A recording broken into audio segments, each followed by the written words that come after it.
Mesdames et messieurs, bonjour et bienvenue dans votre émission Bonjour le Bénin. Nous sommes vendredi 13 février 2026 et c'est le dernier jour ouvrable de la semaine. Merci pour l'attention toujours renouvelée à nos programmes. Mesdames et messieurs, est-ce que vous savez que dans les couples, le problème de santé mentale pourrait se poser? Comment l'on peut s'aimer sans se détruire? Généralement, les problèmes existentiels, les problèmes de la vie, les problèmes de couple peuvent parfois peser sur les deux conjoints ou l'un des conjoints et la santé mentale pourrait être affectée. La question est au cœur, mesdames et messieurs, de la discussion que nous aurons avec un spécialiste ici sur ce plateau, avec Madame Danonde, notre chroniqueuse santé. Vous le savez également, la culture est au cœur des préoccupations des politiques générales de la République du Bénin et quand on parle de la culture, on ne saurait en parler sans oublier les artistes. Ce matin, nous aurons donc le portrait d'un artiste qui chante l'amour. Moi de l'amour oblige. Nicanor, le fils du pays, sera sur ce plateau avec Amandine Aniabossou pour nous parler non seulement de son actualité, mais aussi de la place de la musique, de la chanson dans l'amour et le maintien de la flamme de l'amour. Loin de tout amour, le premier que nous devons avoir d'ailleurs, c'est l'amour pour le travail et le travail bien fait. Quelle est la politique de l'emploi dans notre pays? Qu'est-ce que l'ANPE fait en collaboration, je dirais même sous la coupole du gouvernement béninois pour permettre aux jeunes d'être indépendants en matière de travail avant de penser à l'amour? On en parlera dans Instant Politique avec le directeur de l'entrepreneuriat et du travail privé au niveau de l'ANPE, l'Agence nationale pour la promotion de l'emploi. Mesdames et messieurs, voilà un peu l'ossature de cette émission de ce matin. Heureux sommes-nous donc de bénéficier de votre attention. Attention que nous allons donc solliciter pour suivre les informations. Ça va être avec Victorine Bondé.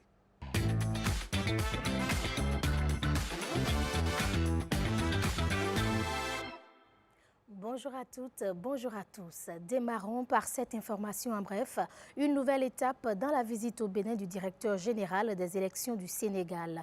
Après l'ASENA, Biram Sène et sa délégation étaient au cabinet du président de la Cour constitutionnelle. Une visite de travail où Dorothée Sosa a exposé les dispositions constitutionnelles et légales encadrant les élections au Bénin, puis le rôle central de la Cour dans la régulation du processus électoral et la garantie de la transparence des scrutins.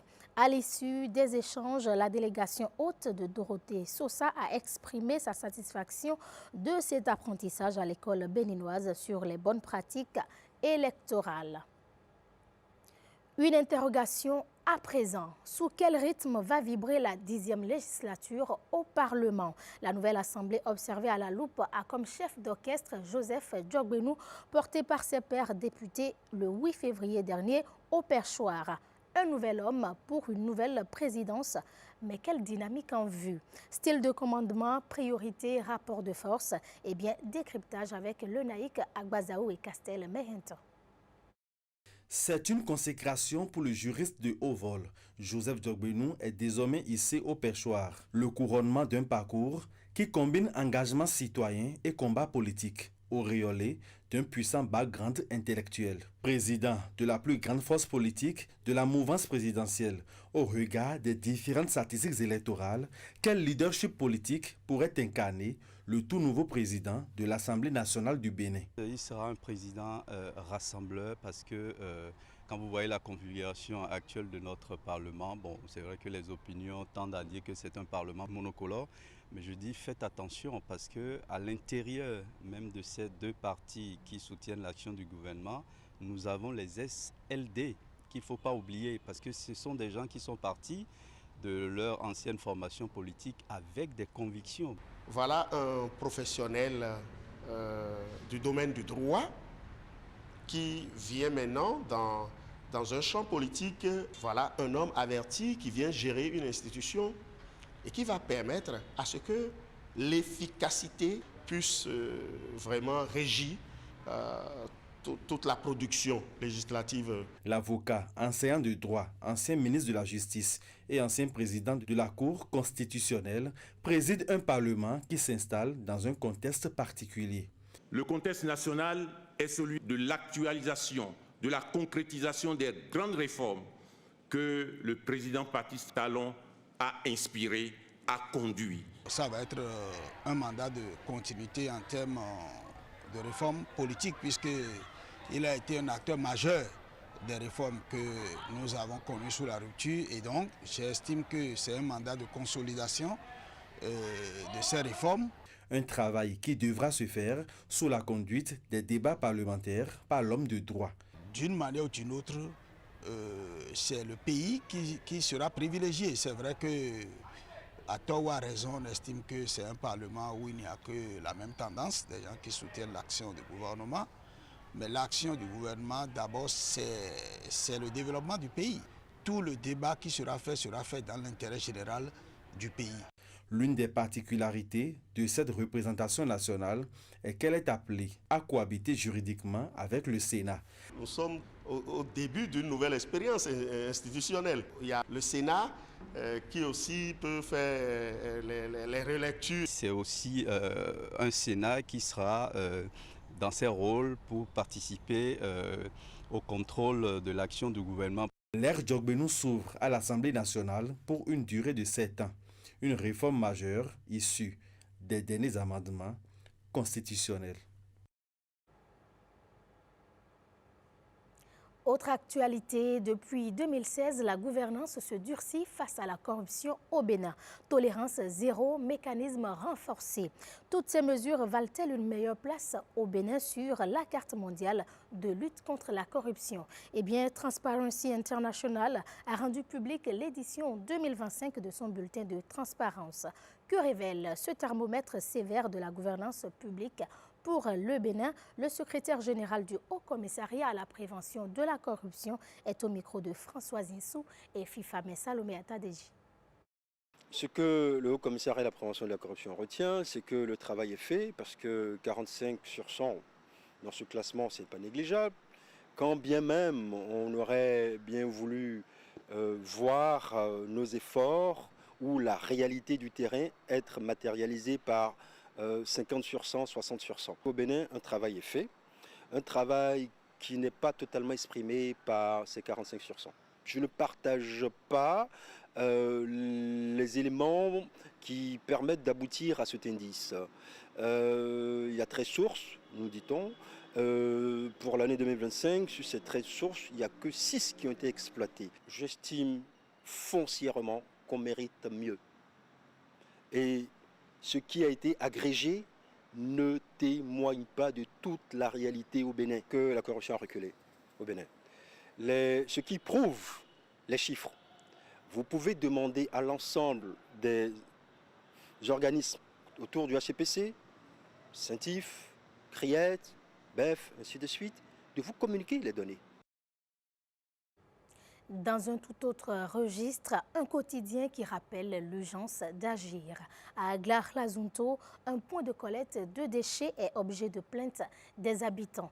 Ils disent subir les conséquences de la proximité de ce site. Entre odeurs nauséabondes et nuisances répétées, les populations s'étouffent par les déchets. Entre nécessité d'assainissement et inconfort, l'équilibre reste à trouver. Estelle Pazou et Françoise Insou, Igor Ayosso pour ce reportage. Nous sommes sur les nouvelles voies pavées du quartier Aglar-Lazunto. Et pour ceux qui l'ont vécu, circuler ici était pénible. Aujourd'hui, la mobilité est plus aisée, mais derrière cette avancée, les populations, elles, font face à un autre problème. Installé à proximité des habitations, ce point de collecte de la Société de gestion des déchets et de la salubrité est aujourd'hui perçu comme une source de nuisance par les riverains. Au rythme parfois des allées et venues des tricycles qui déchargent les ordures, des effluves nauséabondes se dégagent régulièrement à leur grand désagrément. L'odeur dérange beaucoup. Si tu es à la maison et si tu sens l'odeur là, tu ne peux pas respirer. Sous l'effet de la chaleur, les déchets dégagent trop d'odeur. Chaque jour, les habitants doivent compter avec cette odeur. Impossible de manger, de vendre, de vivre convenablement. À bout, ils se sont rapprochés du chef quartier pour s'en plaindre. Tous les jours, les gens se plaignent. Ils viennent déposer les plaintes chez nous ici. Nous aussi, on ne cesse pas d'informer. Même la GDS, on les a écrits. Plusieurs fois, ils sont venus, ils nous ont déplacés. On est allé à l'endroit où ils ont dit ah bientôt maintenant on va construire. Depuis plus de 6 ans, rien n'est fait. Rien n'est-il vraiment fait? Sur le site, nous avons posé la question à Armel Madéan, chef service de la gestion des déchets solides à la SGDS. Ici, nous sommes dans un quartier, Agla, un des quartiers les plus peuplés du Bénin. Et qui parle de quartier peuplé parle inévitablement d'une grande quantité de déchets produits par la population, les ménages. C'est dans ce cadre que ce site, une fois reçu de la mairie, la SGDS, l'a modernisé parce que les infrastructures qui existaient ne répondent plus aux besoins d'aujourd'hui. Et secondo, la SGDS a accompagné en mettant sur place les normes en vigueur, principalement les règles HSE. Les normes HSE sont comme le carnet de santé et de sécurité d'une entreprise pour que tout le monde reste en bonne santé. H comme hygiène, S comme sécurité et E comme environnement. La SGDS a intégré une unité de tri qui permet désormais de trier nos déchets, de ne plus les envoyer en vrac, en l'état, au centre d'enfouissement pour traitement. Nous surprenons Marie avec son sac de jute. Elle fait partie de celles à qui le tri profite. Revendeuse de bouteilles en plastique, elle vient s'approvisionner une fois par semaine. Sur le site, l'hygiène n'est pas une option. Les règles sont gravées et sont suivies à la lettre. Odilon en est le responsable. Le site est nettoyé régulièrement et les enlèvements, lorsque les caissons sont pleins, sont enlevés au fur et à mesure.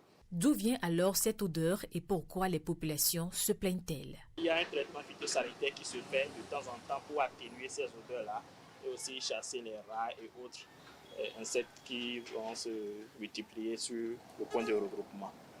Donc ces odeurs et autres, je ne pense pas que ça va les déranger. Bon, peut-être un tout petit peu. La réponse se trouve visiblement dans l'appréciation.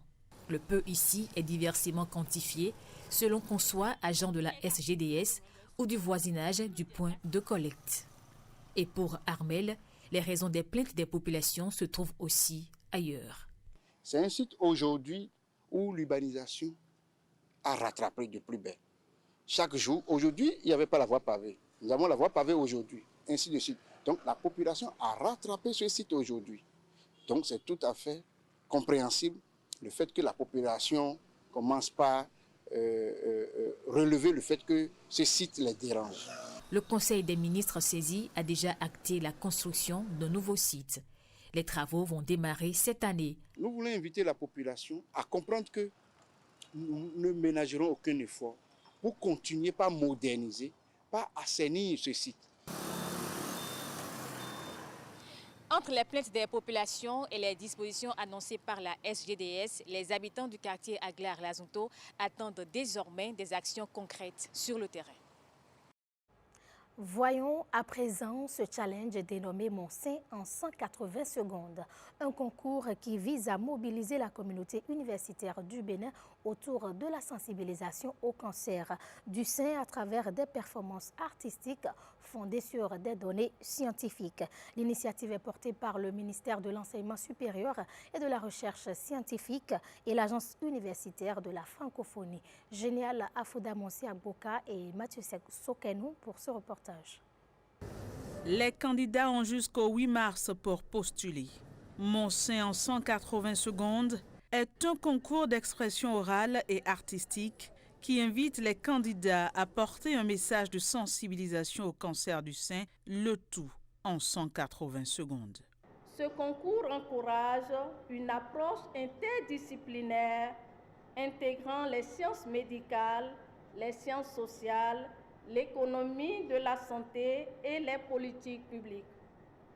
Pour le ministère de l'Enseignement supérieur et de la Recherche scientifique, ce projet traduit une orientation claire, faire de l'université et de la recherche des acteurs centraux de la réponse aux enjeux sanitaires nationaux.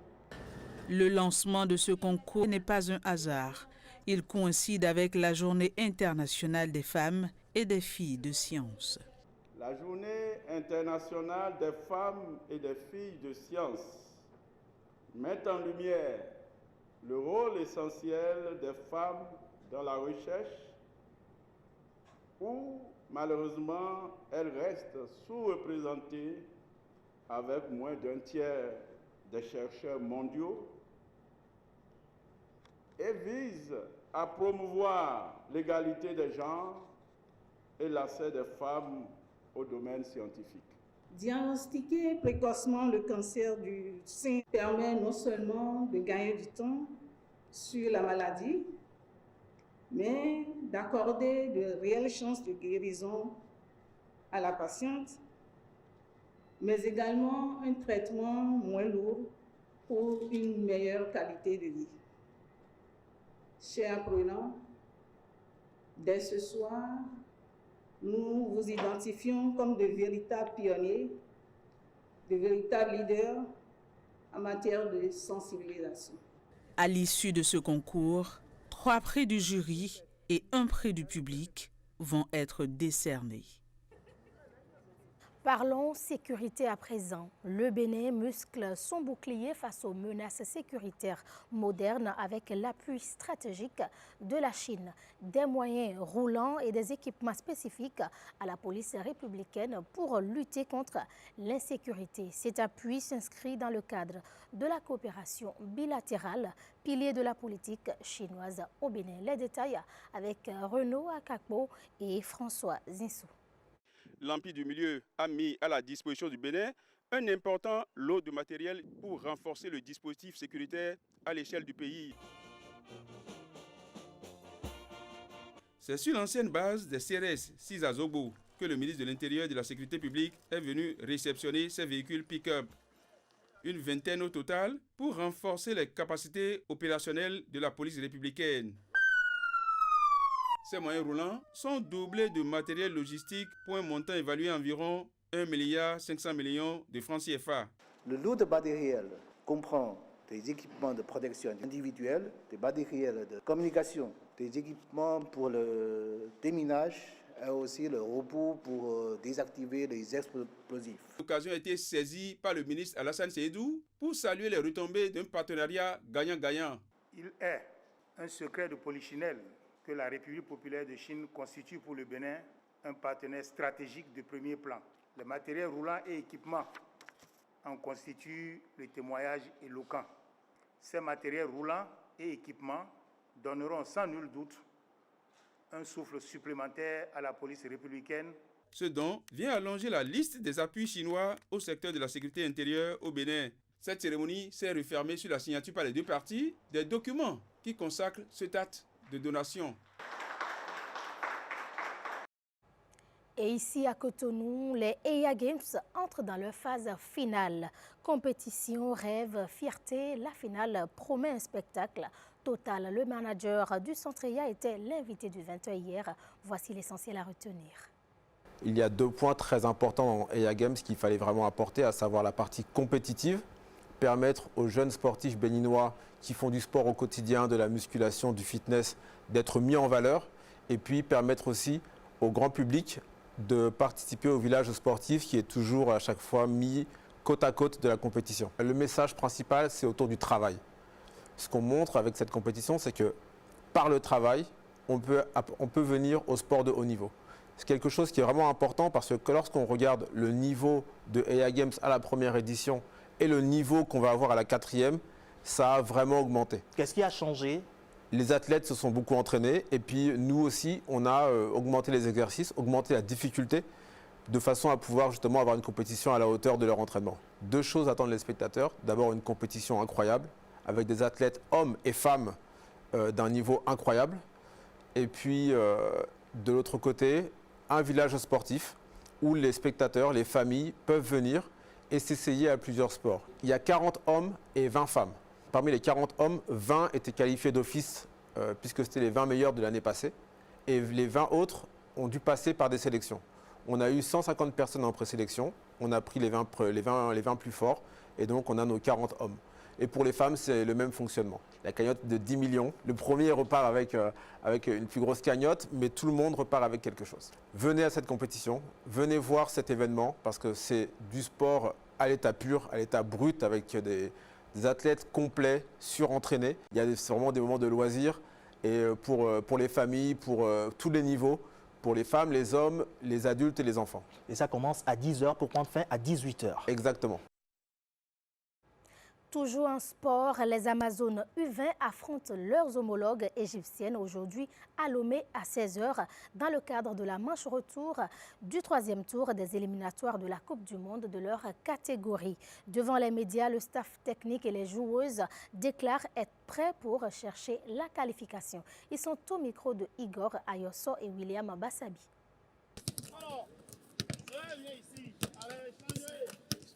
Moi et mes camarades, nous sommes prêts.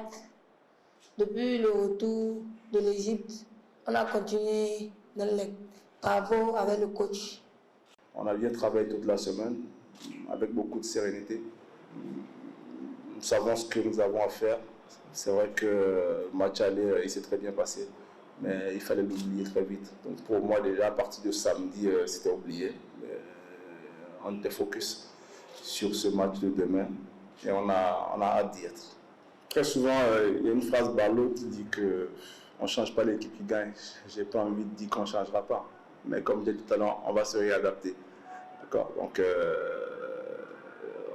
on ne va pas se faire surprendre, je pense. Parce que si elle prépare un coup, bon, pas de souci. Ce qui est sûr, ça va se vérifier sur le terrain, quoi qu'on dise. Hein. Le coup, il ne restera pas secret pour l'éternité, quoi. Donc, demain, on découvrira. Nous aussi, forcément, on travaille de notre côté par rapport aux difficultés qu'elles nous ont posées sur le match aller.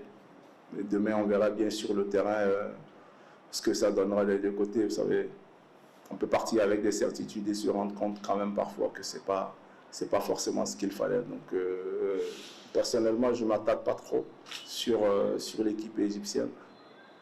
Je me concentre beaucoup plus sur mon équipe et ce qu'on a envie de mettre en place. Et je suis convaincu que si tout est bien assimilé, tout est bien maîtrisé, il n'y a pas à avoir peur. Le bulletin se referme donc ici. Merci de nous avoir suivis. Bon début de week-end à vous et surtout bonne fête de Saint-Valentin par anticipation. Saint-Valentin que vous annoncez avec votre belle robe rouge, Merci Victorine. beaucoup. Allez, bonne journée à vous. Bonne journée à vous aussi. Merci, mesdames, messieurs. On va poursuivre cette émission et avant de parler de l'amour, il y a un premier amour que nous devrions avoir, c'est l'amour pour le travail bien fait. Comment est-ce que nous pouvons travailler à gagner honnêtement notre vie? Eh bien, l'Agence nationale pour l'emploi s'emploie justement à entraîner les jeunes béninois et les jeunes béninoises dans cette direction. On va en parler dans Instant Politique.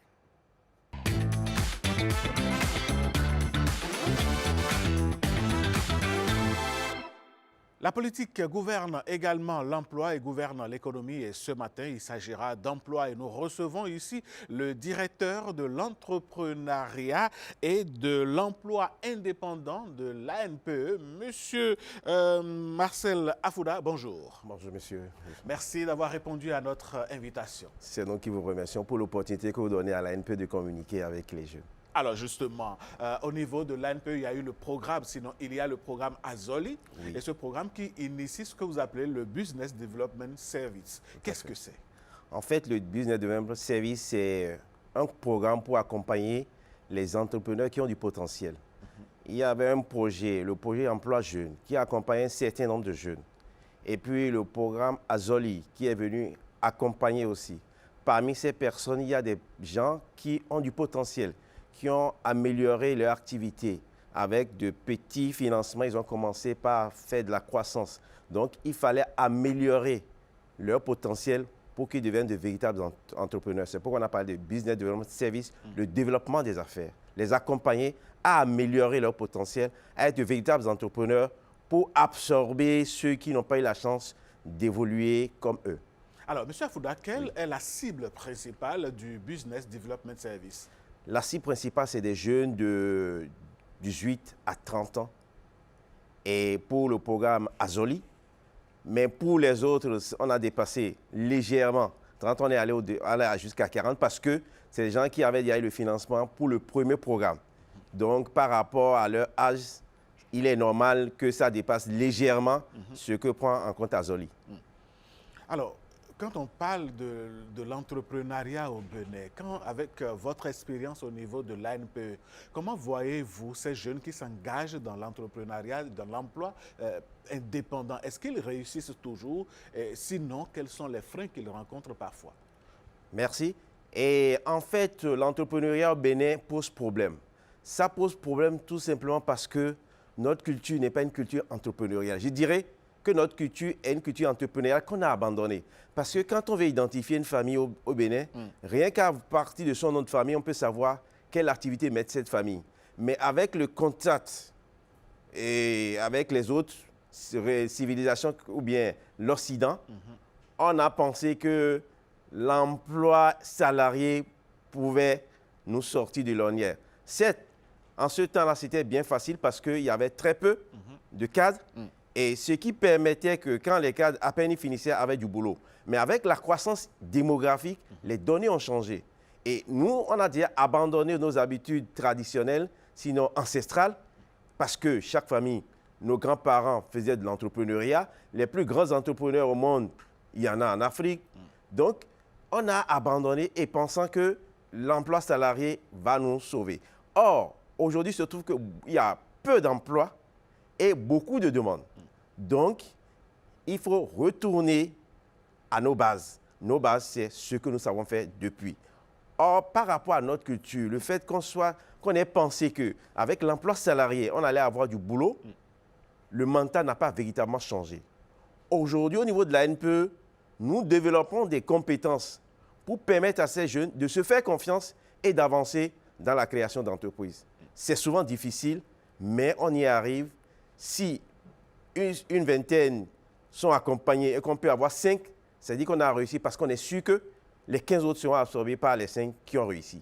Justement, dans ce programme, combien sont les jeunes que vous avez pris en charge et qu'est-ce que vous leur apprenez concrètement? En fait, on a un dispositif qui permet, quand vous venez à la NPE, d'être accueilli, de vous écouter. Comme un médecin, on vous écoute. Qu'est-ce que vous voulez? Qu'est-ce que vous voulez faire?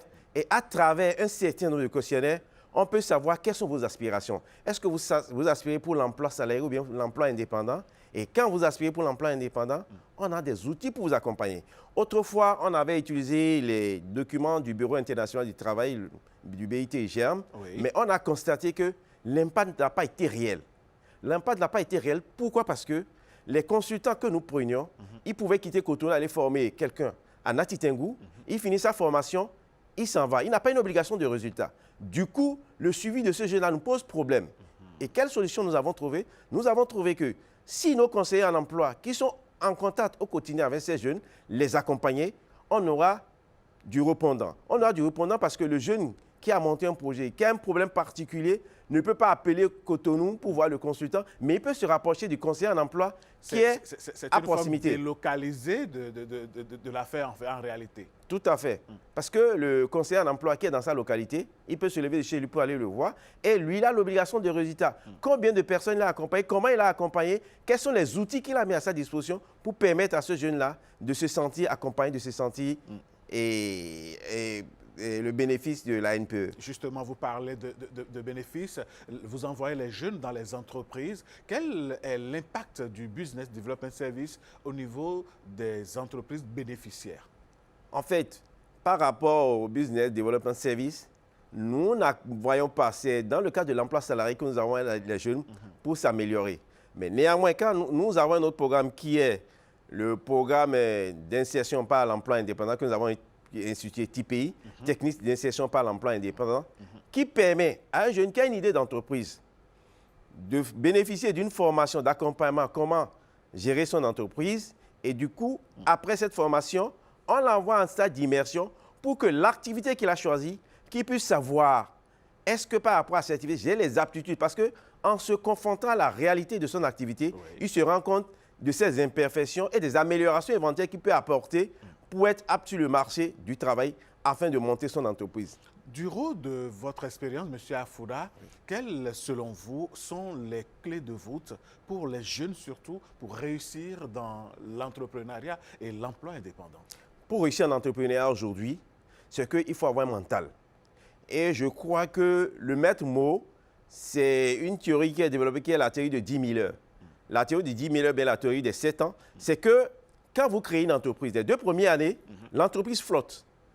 Ça, c'est le constat qu'on a fait. Les 2 prochaines années, on commence par avoir un certain nombre d'équilibres parce que vous avez réussi à faire des erreurs, vous avez corrigé.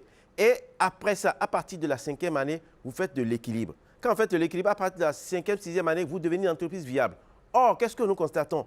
Quand les gens commencent quelque chose, à peine ils ont eu le premier échec, ils abandonnent totalement. On a envie de refaire beaucoup de choses. Si on se concentre sur son activité et qu'on s'y met et qu'on avance véritablement, je crois qu'on va réussir son entreprise. Et je fais souvent une transition vers la formation des docteurs en médecine qui font 7 ans. Je me suis dit, effectivement, cette théorie s'applique parce que pour soigner une personne malade, il faut avoir de l'expertise. Au bout de 7 ans d'expertise, si vous n'êtes pas meilleur, écoutez, vous ne pouvez plus servir à rien. C'est clair. Alors, M. Afouda, vous avez pris le pan de l'échec dans l'entrepreneuriat, mais il y a aussi l'autre revers de la médaille, c'est la réussite. Dans les premières réussites, est-ce que les jeunes ne sont pas emportés par l'euphorie du gain au niveau de leur entreprise et prennent un chemin qu'ils ne devraient pas prendre? Non, moi, je ne parlerai pas d'euphorie du gain, parce qu'on ne va pas arracher l'ambition à nos jeunes. Il faut que nos jeunes soient ambitieux et qu'ils veuillent aussi réussir comme ceux qui ont réussi. Bon, moi, je trouve que c'est tout simplement parce qu'on se fait une idée des jeunes, on n'arrive pas à les accompagner sérieusement. C'est pour cela qu'on pense que les jeunes sont pressés. Et il y a beaucoup de jeunes qui réussissent en entrepreneuriat. Mais qu'est-ce qui fait le problème fondamental dans notre région ou bien dans notre sous-région? Il se fait que quand vous avez des ressources, il faut les investir. Quels sont les investissements qu'il faut faire? On n'a pas encore. Ceux qui disposent de ces outils ne communiquent pas sérieusement pour permettre à ces jeunes de profiter de ces occasions. On va parler de la bourse. Combien de personnes connaissent la bourse? Et je parie que si nos femmes de Dantokwa avaient une notion de ce qu'est que la bourse, je crois que l'explosion économique du Bénin aurait déjà commencé. Et je trouve que ces structures qui sont là dans la bourse doivent pouvoir aller dans les marchés pour dire la bourse, voilà les avantages que ça donne. Au lieu d'aller déposer votre argent à la banque qui dort, la banque l'utilise, vous pouvez peut-être investir en bourse, investir dans d'autres activités qui vont permettre d'être véritablement de véritables entrepreneurs, de véritables partenaires économiques pour l'État. Monsieur Marcel Afouda, dites-nous, au niveau de Azoli, ce dispositif a impacté 22 000 jeunes. Oui. Chacun d'eux a reçu 200 000 pour s'installer et commencer son business. Si aujourd'hui je vous demande de faire un bilan, est-ce que ces jeunes ont réussi? Oui, je peux dire que ces jeunes ont réussi parce que le premier constat que nous avons fait, quand les fonds ont été mis à disposition, certains jeunes ne se sont pas retrouvés. Et quel est ce que nous avons adopté aujourd'hui? C'est que nous avons choisi des secteurs d'activité clés. Le secteur, par exemple, le secteur de l'élevage, où on prend un agrégateur qui est prêt à acheter la production des jeunes.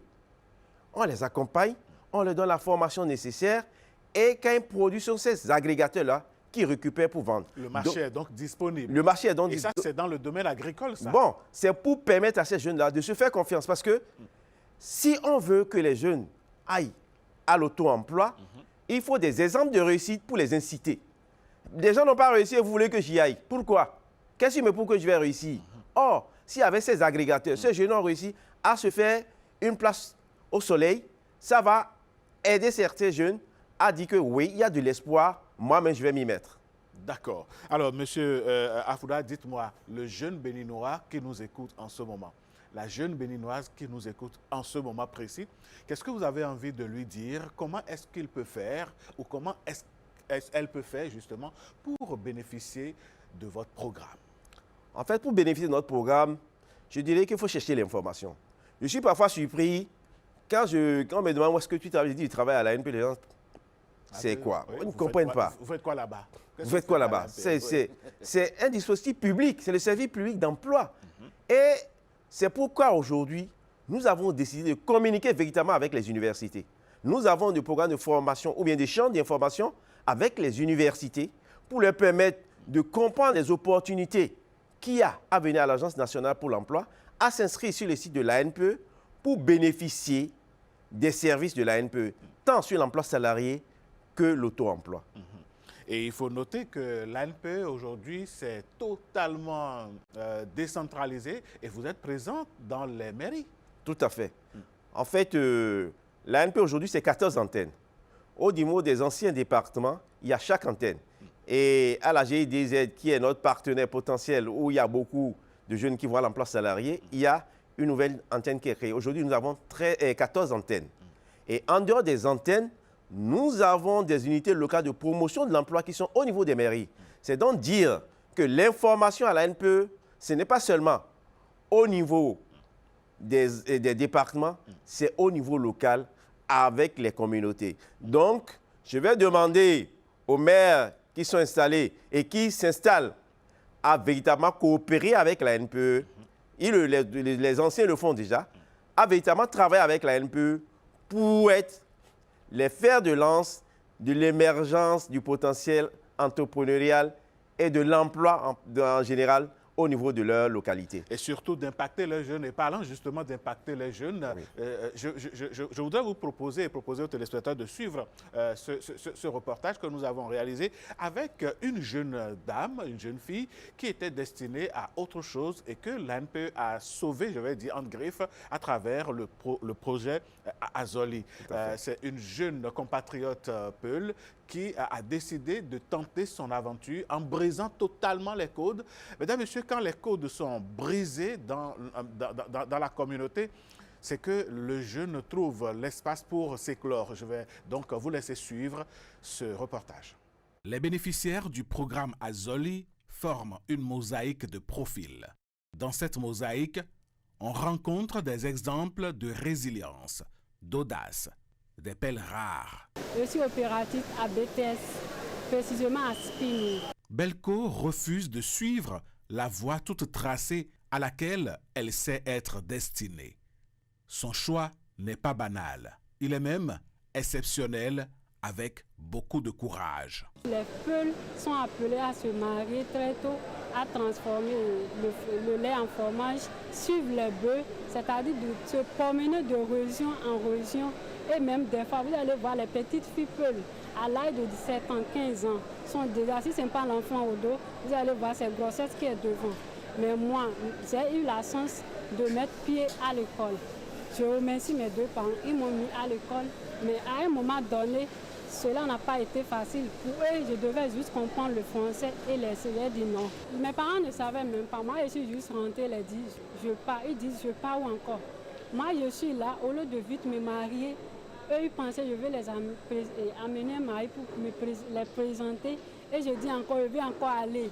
Mes parents me demandent tu vas. Je dis mais je vais à Cotonou. Pour eux, Cotonou, ce n'est pas proche d'ici. Eux, ils ne connaissent même pas. Et Parakou, à plus forte raison, jusqu'à Cotonou. Mais j'ai dit, moi, j'irai. Puisque c'est les hommes qui vont là-bas, moi-même, j'irai. J'ai appris à transformer le coton en fil, c'est-à-dire la filature. Nous transformons le coton en fil grâce aux machines et nous emballons les cônes. Avant, je ne faisais rien comme activité. Peut-être que je sais déjà comment transformer le coton en fil. C'est déjà quelque chose, c'est déjà une part dans ma vie. Prochainement, je te dis, je sais faire telle chose comme activité. C'est beaucoup mieux qu'avant. Mon souhait est de grandir dans BTS, d'être quelque chose dans BTS pour demain que mes enfants puissent dire maman, comment tu as fait pour être ici, comme tout le monde le dit. C'est pour notre première fois on voit People juste ici. Fier de ces nouvelles connaissances, Belko s'accroche désormais à un avenir totalement meilleur et radieux. Un avenir qui pourrait être meilleur pour les autres jeunes béninois également s'ils adhèrent justement à votre programme. Tout à fait. Le problème fondamental, c'est que l'ANPE a beaucoup communiqué. On ne manque aucune occasion pour communiquer. Mais je trouve que la jeunesse aujourd'hui, je ne sais pas si c'est les nouveaux outils. Nous communiquons sur TikTok, sur Facebook, partout. Mais un peu... Il va falloir que vous y allez aussi. Il faut que l'ANPE soit désormais sur les réseaux mobiles, les réseaux sociaux. Oui, c'est ce que j'ai dit. Nous le faisons, D'accord. Nous le faisons. Allez. Peut-être que ce que nous allons faire prochainement, c'est commencer par discuter avec les parents. C'est ça. Pour leur permettre de comprendre ce que met le gouvernement en place pour que les jeunes aujourd'hui puissent trouver une opportunité. Et je vais même loin. quand je regarde la configuration qui est en train d'être mise en place par rapport à Semicity aujourd'hui, je suis fier.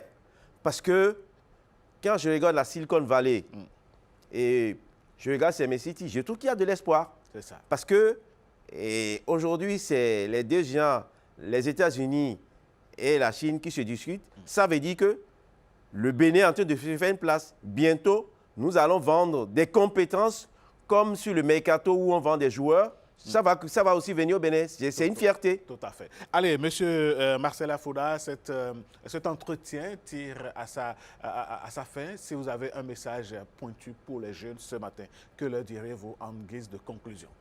Le message que je vais leur donner, c'est de savoir que rien n'est perdu. Il faut chercher l'information. Tout ce que le gouvernement met en place pour accompagner les jeunes, il faut qu'ils s'en approprient. La jeunesse a besoin d'être accompagnée. Nous allons demander aussi aux parents de ne pas penser que l'essentiel, c'est d'aller à l'école, d'avoir un diplôme. L'essentiel est d'accompagner son enfant pour que son enfant puisse contribuer au développement de ce pays. Merci, M. Afouda. Vous êtes le directeur de l'entrepreneuriat et de l'emploi indépendant au niveau de l'ANPE. On vous souhaite une bonne journée. Merci d'être passé sur notre plateau. Merci. Et revenez quand vous voulez. Ici, c'est chez vous. Je suis disponible pour vous partager avec les jeunes. Merci beaucoup. Allez, mesdames, messieurs, c'était là donc Instant Politique qui n'a rien de politique, mais qui a parlé aujourd'hui aux jeunes, qui a donné l'occasion aux jeunes de savoir que dans notre pays, le Bénin, il existe une agence qui se charge de leur trouver de l'emploi, de les aider à créer leur propre entreprise et de les gérer, de les subventionner à travers un certain nombre de dispositifs que met en place l'État béninois. L'autre dispositif qui existe au sein de cette émission, c'est bel et bien événement à la une. Et on en parle avec Patrick Djossou.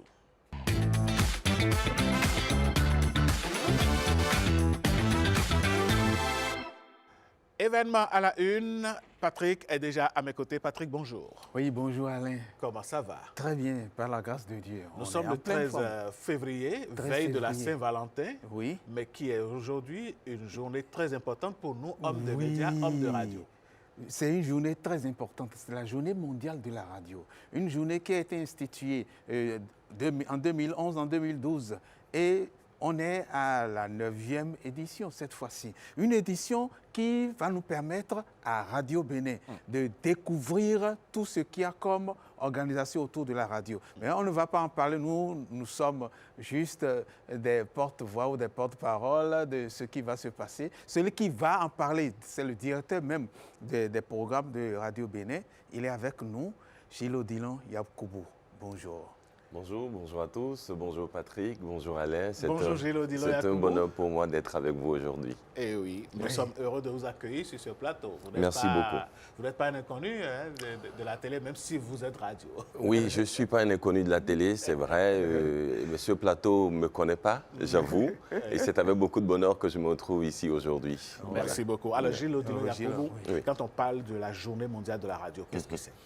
C'est vrai, quand on parle du 13 février, de la journée mondiale de la radio, ça nous rappelle en fait le rôle essentiel que la radio joue au cœur des communautés. C'est une journée initiée par l'UNESCO et depuis quelques années déjà, nous célébrons cette journée sur les médias africains et Radio Bénin est au cœur également de cette célébration depuis beaucoup d'années déjà. On célèbre cette journée et on va la célébrer encore cette fois-ci. Oui, Radio Bénin qui célèbre cette journée. Et pour Radio Bénin dans ce milieu, dans le milieu médiatique, quel rôle il joue actuellement? Non, notre rôle est clair, notre mission est claire. Vous savez, nous sommes déjà au centre, comme je le disais, du paysage médiatique national. Notre rôle, c'est d'informer, c'est d'éduquer, c'est de valoriser nos cultures et c'est ce que nous faisons au quotidien, donner la parole aux hommes et aux femmes qui font la République. C'est notre mission et nous la faisons. Nous avons cette chance-là de couvrir toute l'étendue du territoire national. Donc, il faut préciser. Bien sûr, toute l'étendue du territoire national. Nous donnons la parole aux différentes sensibilités pour qu'elles puissent partager avec le reste de la population leurs opinions. Et cette fête, ou du moins cette journée, nous concerne à juste titre puisque elle vient un tout petit peu montrer ce que nous faisons et nous donner aussi la parole et permettre aussi aux autres de voir l'envers du décor, comment est-ce que nous le faisons et les conditions dans lesquelles nous le faisons. Et c'est ce que nous avons envie de montrer durant ces quelques jours qu'on va passer à ouvrir nos portes. Oui, largement. justement. Donc, c'est 3 journées portes ouvertes. 3 journées portes ouvertes à Radio Bénin, à Kadiaou, Place des Martyrs, à Cotonou, pour ceux-là qui connaissent. 3 jours durant lesquels nous permettons à ceux-là qui viennent ou qui viendront vers nous de pouvoir nous connaître, voir l'envers du décor, voir nos studios, nos équipements techniques et aussi voir ce musée en réalité que nous mettons en place le temps de ces 3 jours pour leur permettre de voir les anciens équipements qu'on a utilisés à la radio, depuis les anciens microphones, les Nagra, les Girardins et tout ça, les tourne-disques ou encore des lecteurs de bandes magnétiques, de venir voir tous ces équipements qui ont marqué l'histoire de la radio depuis 1953 où elle existe.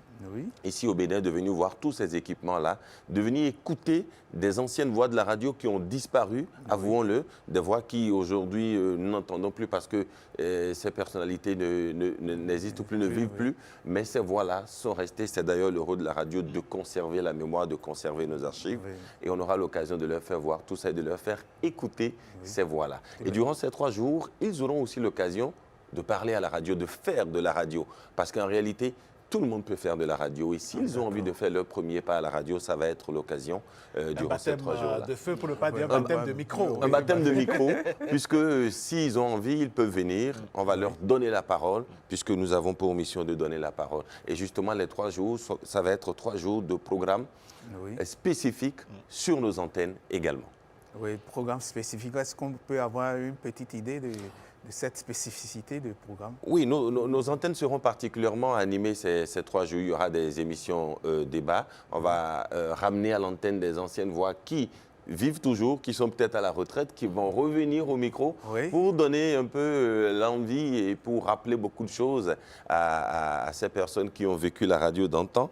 On va également laisser la place à l'évolution technologique, montrer aujourd'hui le rôle que peut avoir les IA, l'intelligence artificielle, parce que vous savez, depuis quelques années déjà, les intelligences génératives sont partout.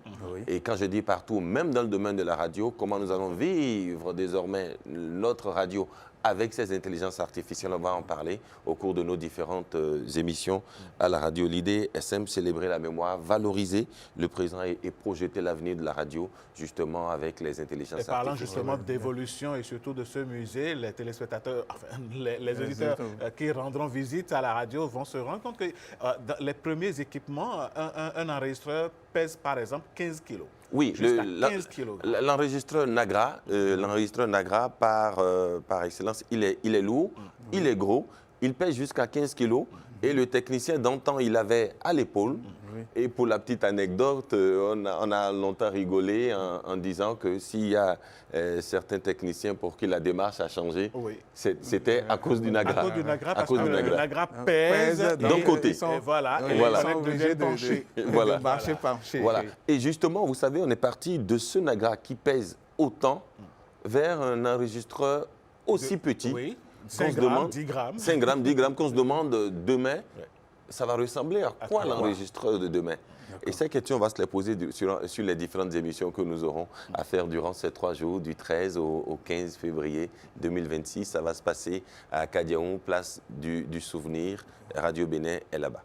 Oui, alors j'ai bien envie d'aller écouter Robert Cora. Enfin, vous allez écouter Robert Cora, vous allez écouter Frem Kenom, vous allez écouter des voix qui ont disparu. Et on va même faire venir à la radio pour vous des gens qui aujourd'hui ne font plus de la radio, mais qui sont encore avec nous, les Moufliadi. On va faire venir les Kadel Kenom, les Bienvenus Kempo. Ils seront sur nos émissions. Les René Bewa, ils viendront, les Geek Papo, ils viendront partager leur parcours radiophonique avec nous, et ça va être du pur délice. Oui. Est-ce que vous avez un message spécial pour vos auditeurs, pour les auditeurs de Radio Bénin, pour les téléspectateurs, parce que ce ne sont pas seulement les auditeurs qui sont invités, les téléspectateurs, tout le Bénin et au-delà du Bénin. Vous avez un message spécial? Oui, Patrick, un message spécial. J'ai bien envie de dire la chose suivante. Invitez déjà les Béninois et les Béninoises à venir voir l'envers du décor, comme je le disais. Mais aussi, nous voulons susciter des vocations. La radio, c'est un média chaud. Beaucoup de gens ont pensé que la radio, c'est un média qui est en train de passer face à Internet. C'est faux. C'est encore le média vers qui on va tout de suite quand on veut l'information ici et maintenant. Comme le disent les latins, ich ek nunc. Donc, susciter des vocations, amener les gens vers la radio. Venez voir, venez nous voir, amenez vos enfants voir, ça va susciter des vocations. Pourquoi pas? Nous vous attendons du 13 au 15. On va faire la Saint-Valentin ensemble le 14, en tout cas, à la radio, à notre façon, puisqu'on aura des émissions spéciales avec nos auditeurs qui vont faire le déplacement avec nous. Donc, venez nous voir, venez apprécier la radio, l'envers du décor. Et merci à tous ceux-là qui ont mis les petits plats dans les grands pour mettre en place ces 3 jours, portes ouvertes à Radio Bénin pour le plaisir de nos auditeurs. Oui, et je dis merci à Serge Ayaka. Serge Ayaka, directeur de la radio, merci pour son management avéré. Merci également à toute l'équipe autour de lui pour le gros travail qui se fait actuellement au niveau de Radio Bénin, au niveau de nos programmes, au niveau de notre présence sur le digital, au niveau également des nouveautés que nous apportons au quotidien pour le bonheur de nos auditeurs. Et merci à vous également pour ces petites incursions que vous faites vers nous et pour ces belles images que vous nous ramenez à l'antenne. Merci, Gilles Odilon Yacoubou. On vous souhaite bonne fête. Sinon, on nous souhaite, nous souhaitons bonne fête, bonne journée de la radio. Merci. Et ici, ici, ce n'est pas votre maison, hein. Ici, c'est chez vous. Voilà. Je reviendrai encore souvent. C'est tout beau, donc je reviendrai. Il faut revenir. Nous aurons 73 ans le 7 mars prochain. Ça va être l'occasion pour nous également de célébrer la radio, autrement de célébrer Radio Bénin et de montrer notre ancrage véritable au niveau national. Pourquoi ne pas délocaliser la radio sur ce plateau? On le fera, on fera l'expérience pour voir ce que ça donne. Pourquoi pas. Je vais vous ramener des animateurs, des présentateurs radio sur ce plateau pour qu'on célèbre ensemble notre anniversaire. Ça va être super bien comme programme. Là. On va le faire, c'est promis. Merci. J'en ai l'eau à la bouche et puis, enfin, l'eau aux oreilles. Allez, sacré Patrick. Merci Gilles Odilon Yacoubou. On vous souhaite une excellente suite de journée. Merci à vous. Allez, Patrick, nous allons laisser partir Gilles. Gilles, qui est un amoureux de la bonne musique. Oui, justement. Et parlant de musique. Parlant de musique, puisqu'on a parlé du 13, 14 février et puis 15 février pour la radio. Le 14 qui est demain, c'est la fête de l'amour, la fête de la Saint-Valentin. C'est la fête qui permet de mettre la musique au service de l'écoute, au service des émotions. Et pour pouvoir parler de musique au service des émotions, je vous laisse découvrir ceci qui est une célébration de la femme, Sika. Une première partie, on suit.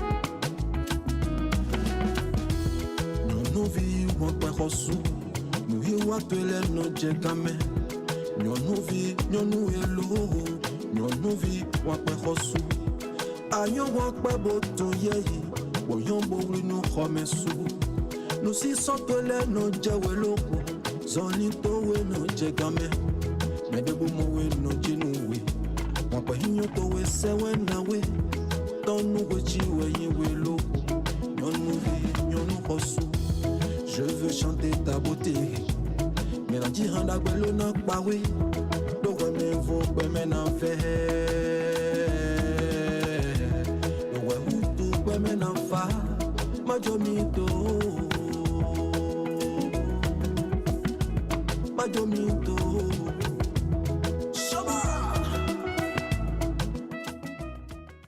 oui, Manjomito Franck et Laure. Nous recevons le zouker de la maison. Oui, c'est le zouker. Tu vois, nous avons traversé cette semaine en parlant des zoukers. Mais l'ORTB, la SRTB a un zouker. Franck Dossou, alias Franck et Laure. Bonjour. Bonjour, chers animateurs, bonjour, chers collègues. Bonjour, Franck et Laure. Bienvenue sur ce plateau. Oui. Alors, Franck et Laure, parler de Sika, de la femme, pour le 14 février, bon, pas seulement le 14 février, parler de la femme. Qu'est-ce que la femme représente pour un artiste comme Franck et Laure? La femme, dans cette vie, c'est comme le sel dans la sauce. C'est comme le sel dans la sauce. Le sucre dans ton thé. Oui. Tu comprends un peu? La femme représente tout ce qui est beau, tout ce qui est saveur. Je t'assure. Oui. Et c'est ça qu'on essaie de relater à travers nos vers, à travers la musique, pour les magnifier. Oui. Parce qu'elles sont tout, quoi, en fait. Oui, pour la magnifier. Et vous avez choisi magnifier cette femme. Vous aviez préparé déjà ce morceau, c'est votre actualité. Oui, c'est ça, effectivement. Morceau actuel qui parle de la femme, mais femme, le beau Sika. Sika, femme, Sika, c'est l'or ou c'est autre chose? Nous sommes au Bénin. Oui. Et voilà, et dans notre langue, on comprend un peu de tout. Sika, c'est la reine, la reine de beauté. La reine de beauté. Qui symbolise l'amour à la fin. D'accord. Parce que toi, Patrick, quand tu vois une femme qui représente, je ne sais pas, je continue? Bien sûr. En tout cas, bien sûr. Quand cette femme est belle, on ne tarit pas d'éloges. On est impressionné. Franck Dossou, moi j'ai une question. Je voudrais savoir, quand on regarde le début de ce clip dont on vient de voir un extrait, Sika rentre à la maison, je suppose que c'est Sika, et puis le téléphone sort, on vous voit dans la salle de bain, et c'est Sophie qui appelle. Oui. Sophie et Sika, le conflit, comment est-ce que c'est arrivé? Qu'est-ce qui s'est passé? Bon, vous savez, toutes les femmes ont toujours cette imagination de penser que l'homme trompe toujours. Mais bon, Sika, c'était ma cousine. Donc, j'ai suggéré ça après, parce que je lui ai fait comprendre que c'est la cousine. Sophie plutôt. Sophie plutôt, pardon. Sophie est ma cousine. Donc, elle a finalement compris. Et bon, pour essayer de la mettre en confiance, j'étais obligé de passer aux fiançailles et à la dot en même temps. Et oui, Franck Dossou, Franck et Laure, vous êtes un professionnel des médias. Oui. Après, vous êtes un de nos collègues ici à la télévision. Comment est-ce que l'on nourrit cette passion qu'est la musique au point de la prendre, je vais dire, à bras le corps et célébrer la femme comme vous le faites dans cette production? Oui, vous savez, la musique, d'aucuns le disent souvent, hein, et bon, je suis né de la musique. Bon, moi, je ne vais pas le dire ainsi, je dirais que la musique m'a épousé et j'essaie d'y répondre. Parce que c'est difficile pour moi de ne pas fredonner quelque chose dès que je me lève, que je sois quelque part, même au boulot, pour m'inspirer. Et cela m'amène à me dévouer plus à ma tâche. Voilà, et les petits temps que j'ai, j'essaie de me mettre un peu dedans. Donc c'est toujours la musique qui inspire, même en plein boulot. En plein boulot, voilà. La musique inspire. L'épanouissement du boulot aussi, ça nous amène, même toi aussi. Oui, épanoui. Oui. Vous savez, un homme épanoui ou une femme épanouie, c'est un bien dans la société. Oui. Donc, homme épanoui, femme épanouie, un bien dans la société. On va suivre encore un autre extrait de ce morceau de cette opus, Sika. Un deuxième extrait de Sika, s'il vous plaît.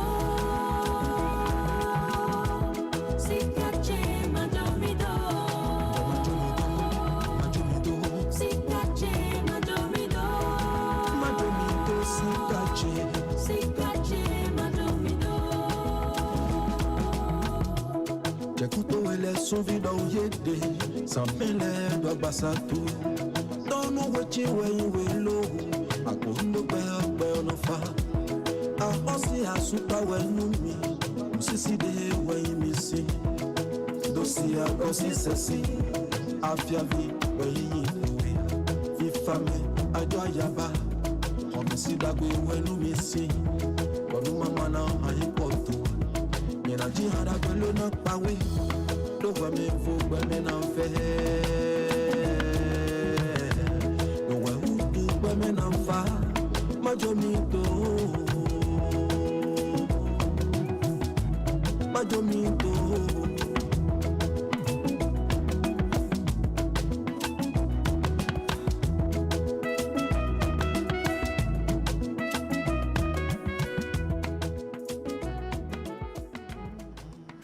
Oui. Ah, belle musique, belle chanson. Belle chanson. Merci beaucoup. Très beau. Merci beaucoup. Alors, Sika, en revenant à Sika, vous avez voulu recréer cette ambiance-là de Sika, fiançailles, d'autres, tout cet ensemble-là. Mais lorsque vous vous mettez dans votre peau d'homme, est-ce qu'il faut nécessairement aller aux fiançailles, au mariage, ou simplement l'amour, vivre d'amour sans aller à toutes ces opérations de concrétisation? Oui, Monsieur Patrick, c'est nécessaire. Parce que la femme, souvent, a besoin d'une assurance. Il faut ces étapes-là pour assurer. Je ne peux pas rencontrer une femme tout de suite et dire je te dote. Non. Il faut l'étudier, le temps comprendre, s'entendre et savoir où on va. Oui. Et ce qui amène à toutes ces étapes, fiançailles, dot, au mariage, ça rassure totalement la femme, dit j'ai pu conquérir mon homme cette fois. Maintenant, ça rassure. Est-ce que autre chose peut rassurer, comme la fête de l'amour, le 14 février? 14 février, effectivement, oui. Le 14 février, c'est une fête dédiée à l'amour. Oui. On essaie de rimer dessus, parce que quand on parle de l'amour, c'est un sentiment complexe qu'on a avec quelqu'un. Il y a beaucoup de choses, chacun a sa façon de définir l'amour. Oui. Et la Saint-Valentin, c'est surtout, je crois, pour les amoureux, pas pour les enfants. Pas pour les enfants. Franck Elor, vous avez choisi de faire du zouk, mais dans cette musique zouk, et principalement celle qu'on vient d'écouter, il y a une coloration béninoise avec le talking drum qu'on écoute nettement. Comment est-ce que vous arrivez à faire cette symbiose-là? Oui, vraiment, merci beaucoup Alain pour cette question. En fait, j'ai beaucoup réfléchi. Le zouk, c'est pour les autres. Nous, on a copié. Il faut revenir à nos sources. Et je réfléchissais, mais qu'est-ce qu'il faut pour changer un peu la donne? Je dis bien, on a nos instruments à nous, pourquoi ne pas l'intégrer? Et j'étais en studio, je dis, bon, je veux quelque chose comme ça, mais l'ingénieur, comment on va l'obtenir? Je dis non, je te propose quelque chose, fais-moi ça. Et j'appelle l'autre, il me dira ce qu'il faut faire pour pouvoir intégrer. Et c'est ce que j'ai fait maintenant. Le studio, tout le monde était ébahi. Et le résultat est magnifique. Vraiment, merci beaucoup. Résultat magnifique. On suit la fin de ce clip. Et on va revenir pour suivre quelque chose qui rappelle le Franck Elor qu'on connaissait. On reprend avec la fin de ce clip. Sika. Omesidagwe wenu misi Wanu mama na hayipoto Nyena jihada gwelo na pawe Dowa me vo gweme na fe Dowa hudu gweme na fa Majomito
When I'm blooming, do your boy. ouais son bol la métier no ya. De ouais non plomindo yo boy.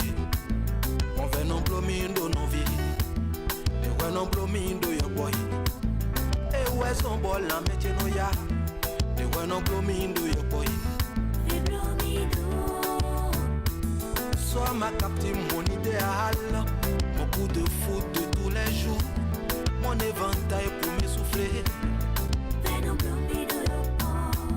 J'allais non blomido, j'allais non blomido, c'est j'allais non blomido, yopo.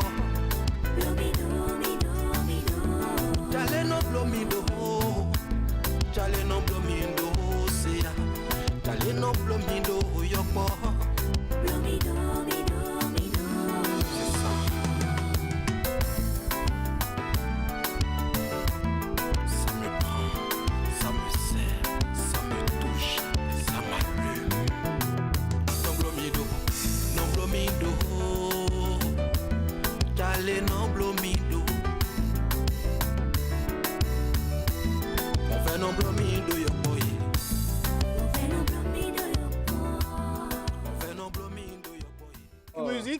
Pour la petite histoire, Patrick Dossou, avant même de connaître Franck, ça c'est un témoignage que j'ai fait, j'ai découvert cette musique, je crois, courant 2010-2011. Et je me suis dit, mais comment est-ce que ce Béninois arrive à faire ce type de musique? Et je vous assure que j'ai passé à pratiquement 2 mois à écouter cette musique en boucle. Chaque fois que je rentre dans ma voiture, je vais peut-être écouter ça. Et puis le jour où j'ai rencontré Franck, je me dit, en plus c'est un homme des médias comme moi. Alors, Franck, dites-nous. Oui. Quel était le secret de, voilà, de cette musique Blomido là en réalité? Le secret, oui. Blomido, ça veut dire quoi d'abord en français? Tu peux me sortir ça un peu? Ça va être compliqué, hein? C'est vrai que le linguiste, c'est bon, fais-moi du bien en réalité, voilà. C'est depuis la Côte d'Ivoire. Fais-moi du bien. Ah oui? J'avais ça en français. Et je l'ai étudié beaucoup avant. Je ne savais pas que j'allais descendre aussitôt au Bénin. Et ça, il faut noter que si Franck a un accent ivoirien, c'est qu'il a beaucoup vécu en Côte d'Ivoire. Ça, c'était juste la virgule. Ouais. Donc, j'écoutais mon doyen, Richard Flash, en Côte d'Ivoire. Il dit, mais il fait du bon, qu'est-ce qu'il faut que je fasse? Bon. Bizarrement, j'ai fini ce test, je tombe au Bénin. Je dis, ben, fais-moi bien. Mets-moi bien. Comment je peux le traduire? Voilà, mets-moi bien. C'est ça même qui est, l'expression. J'ai commencé à réfléchir dessus, à traduire mon test en langue. Et je rencontre certains amis du studio. Ils disent, ben, je veux travailler ce morceau. Je dis, mais fredonner, je fredonne. Il dit, mais ça, c'est un peu de Richard Flash. Je dis, non, c'est ma composition. C'est du Blomido. C'est ça, je veux. Voilà. Et il a hésité. Mais en fin de compte, j'ai pu le faire. Il faut saluer ici la dextérité de l'homme qu'on appelle Fagem, qui a arrangé cette chanson. Aujourd'hui, je crois qu'il est au Canada ou en Belgique, un truc comme ça. Voilà. Alors, est-ce qu'il y a de petites anecdotes par rapport à Blomido? Parce que Blomido a fait quand même le tour du boucan et continue de faire du boucan. Parce que quand on a écouté tout à l'heure, on était encore en remontée dans les trans par rapport à ça, trans et danse. Et cadence. Oui. Et ce titre, la première fois que je l'ai joué sur podium, c'était encore avec Richard Flash. Okay. D'accord. Ah, tu étais avec Richard Flash. Encore avec lui. Il était aussi comme artiste invité. Et moi, j'étais, comme on dit, guest star. D'accord, tout à fait. Bizarrement, on me fait passer en 2e position, alors que lui, il devait passer en 2e position. Et je l'ai lancé, mais toute la salle était... Ça vient d'où? C'était la Eh oui, Franck Elor, merci pour cette signature sonore et visuelle également. Franck va certainement célébrer demain avec ses mélomanes et tous ses fans, la Saint-Valentin. Patrick Dossou, le temps commence par nous talonner. Si on va demander à Franck quels sont ses projets en tant qu'artiste et pas le professionnel des médias que nous connaissons. Oui, vraiment. Bon, les projets, on essaie de les écrire d'abord parce qu'il faut les écrire pour pouvoir mieux les mijoter. Ce n'est pas facile, on essaie de faire avec. Aujourd'hui, je viens de faire sortir Sika. qui va accompagner Blomindo. Comme on disait souvent, mais tu as fait sortir un truc. C'est un album. Il y a assez de titres dessus que les gens n'ont pas pu... Et donc, il faudra mettre l'accent peut-être sur la promotion. Voilà. Je peux même appeler Sika comme remix d'un morceau qui est sur l'album. Oui, tout à fait. Que j'ai ressorti, mais on se pose la Sika question. figurait sur l'album Blomindo. Sur l'album Blomindo, mais que j'ai retransfiguré, si je peux m'exprimer ainsi. Tout à fait. Et aujourd'hui, on se pose la question, mais c'est un nouveau? Non, c'est pas un nouveau, c'est un vieux nouveau, en fait. D'accord. Voilà, je vais essayer de lancer la promotion de ça. C'est un vieux renouvelé. Voilà. Et actuellement, c'est sur déjà YouTube et les gens peuvent aller pour savourer cela. Merci en beaucoup, attendant Franck. que le programme de la promotion puisse s'affiner beaucoup plus. D'accord. Ah, merci Franck Taylor. Donc on a fini cette semaine, la semaine des zoukers, par notre zouker local, notre zouker maison. Voilà. Oui. Franck Taylor, merci pour cette partie de zouk que tu nous offres. Merci pour Blomindo qui, chaque fois qu'on réécoute, nous remet dans cette ambiance-là, dans cette émotion créée depuis 2010-2011. Ça fait quand même une quinzaine d'années. Bien sûr. On va donc continuer par se replonger dans cette couleur de Blomindo. On va blow les téléspectateurs. Oui. Voilà. Merci C'est ce qu'on va faire. Et bonne fin de semaine à tous. Merci. Pareil à vous également. Et bonne fin de Saint-Valentin aussi. Oui, bonne fin de pas. Saint-Valentin. Donc demain Saint-Valentin, donc j'invite tout le monde à sortir pour aller festoyer. Et ceux qui peuvent aller à la Vague Blanche ou autre chose peuvent aller. Oui, nos amis qu'on avait reçus en temps ici. Vague Blanche, il faut décompresser pendant le week-end. Et puis le dimanche, il y a EYA. C'est aussi pour aller... EYA Games, voilà, pour aller au sport, compétir. Oui, compétir ou voir les autres compétir. Donc, voilà le programme de... Allez, Patrick Dossou, oui, merci infiniment. On va raccompagner Franck Taylor et Patrick Dossou avec cette couleur de Blomindo, le temps d'accueillir notre chroniqueuse maison en matière de santé.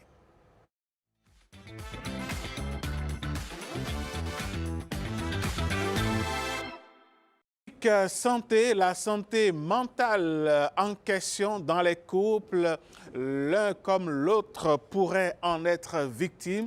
Comment est-ce que l'on peut s'aimer sans se détruire, s'aimer en gardant l'équilibre mental, faire en sorte de donner le meilleur de soi tout en restant vraiment intact au plus profond de soi.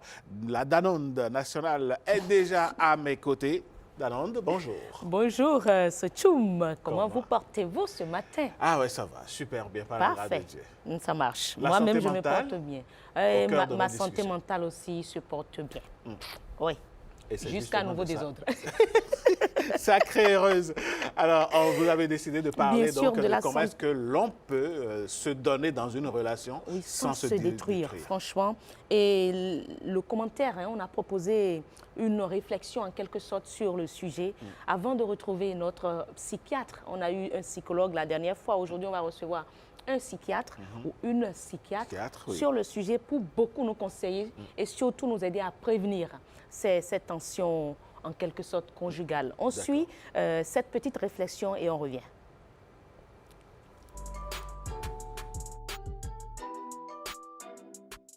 Ils se sont aimés. Ils ont partagé un toit, un lit, des projets, parfois des enfants. Et pourtant, aujourd'hui, leur nom circule sur les réseaux sociaux pour une toute autre raison. J'ai jamais voulu te blesser, je te jure. Tu me tiens pour une idiote. Stop, Aïcha.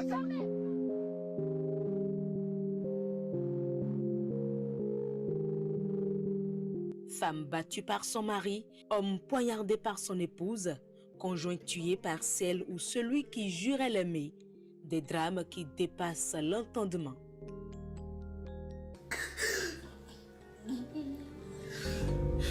Une femme se retrouve plongée dans une lutte. Comment une relation qui a commencé par l'amour peut-elle basculer dans une telle violence? Comment deux êtres qui se sont choisis peuvent-ils en arriver à se détruire? Derrière ces faits divers, il y a souvent une réalité moins visible. La détérioration progressive de la santé mentale dans le couple.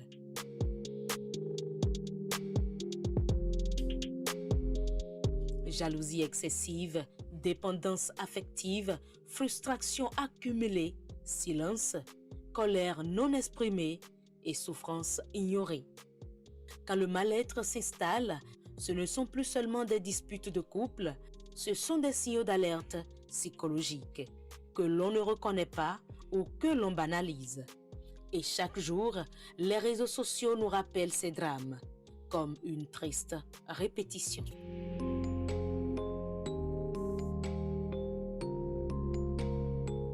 Il m'a balancé son téléphone sur ma cheville. Donc de là, j'ai eu un gros hématome. Il me frappait la tête avec un oreiller. Au sein des couples. Malheureusement, à l'heure actuelle, peut-être une femme ou un homme subit une violence conjugale quelque part dans le monde. On a montré un peu à travers les images que ça se passe partout. Partout. On a vu des images de la France, des USA, on a eu des images d'ici, on a eu des images en Afrique. Un peu partout. Un peu partout. Ce n'est pas un mal béninois. Pas un mal béninois. Voilà. Et non un mal africain. C'est un mal mondial. Et avant d'en venir à notre experte, je voudrais quand même donner quelques chiffres rapides de l'INSTAD, notre institut de la statistique et de la démographie. Les femmes en union, on parle là du Bénin, sont exposées à plusieurs formes de violences. Parmi elles, nous avons 36% de ces femmes-là subissent des violences émotionnelles, 18,8% de violences physiques, 8,7% de violences sexuelles et 5% de ces femmes qui sont au foyer subissent ces trois formes de violence à la fois, c'est-à-dire émotionnelle, physique et sexuelle à la fois. Donc franchement, hommage à toutes ces femmes-là qui malheureusement ont perdu la vie en étant au foyer. Hommage également à tous ces hommes-là qui, malheureusement... Parce que les violences et les drames, c'est dans les deux sens. C'est dans les deux sens, c'est dans les deux sens. Et aujourd'hui, sur les réseaux sociaux, on a compris que c'est ce que nous voyons le plus, les violences des femmes vis-à-vis de leurs hommes. Ouais. On a vu ces images-là où les femmes sont recherchées pour avoir poignardé leur époux. Qu'est-ce qui se passe? Franchement, le public attend des explications claires. Comment arrive là? Oui, des explications claires de notre psychiatre aujourd'hui et surtout des repères pour reconnaître le danger dans une vie de couple. Alors, merci d'être là, notre psychiatre. Je vais vous laisser vous présenter aux téléspectateurs. Merci à vous pour l'invitation. Moi, c'est Stéphanie Arouanou. Je suis médecin psychiatre. Parfait. Alors, docteur, comment une relation qui commence par l'amour peut-elle évoluer vers une telle violence qu'on a vue à travers ces images? Merci pour la question. Comment une relation qui commence par l'amour va évoluer vers ce que nous voyons aujourd'hui comme violence? Ça peut partir de tout et de rien du tout. De tout et de rien du tout. Pourquoi? Parce que comme tout à l'heure dans la présentation, nous avons dit les frustrations, des non-dits. Il y a beaucoup de frustrations, beaucoup de non-dits. Il y a les prérequis. C'est-à-dire? Les prérequis, c'est les bagages que nous avons en venant dans le couple. Bagages, c'est-à-dire des préjugés sur le mariage ou... Les préjugés sur le mariage, le fonctionnement de nous-mêmes. Ah, d'accord. La personnalité. Dans quoi est-ce que j'ai grandi? Comment j'ai grandi? Mon vécu, d'accord, mes expériences de vie personnelle, tout ça va influencer la personne que je suis. Et si cette personne que je suis rencontre l'autre aussi avec son histoire, ses expériences, et que dans le couple, on n'arrive pas à communier ensemble, c'est-à-dire avoir une bonne compréhension des choses, à bien communiquer ensemble, on peut arriver à ce que nous voyons aujourd'hui comme violence. C'est vrai que notre neuro-urologue avait dit en début de semaine que c'est une question d'hormones et quand toutes ces hormones à un moment donné baissent, ben là, l'amour laisse place à la violence et à tout ce qui vient avec. Mais est-ce que ces drames sont toujours soudains? Ou on voit des signes avant-coureurs. Où on voit des signes avant-coureurs. D'accord. On peut voir des signes avant-coureurs comme on peut ne pas en voir. D'accord. Pourquoi? Parce que je vais dire, plusieurs personnes parfois ont des troubles psychologiques ou psychiatriques qui ne sont pas bruyants. C'est pas bruyant. Tous les troubles psychiatriques ne sont pas bruyants. Donc, si les troubles ne sont pas bruyants et que personne ne sait, en fait, je peux avoir des accès de violence que mon partenaire n'a jamais remarqué. Pourtant, ça se passait, mais sous silence. Sous silence.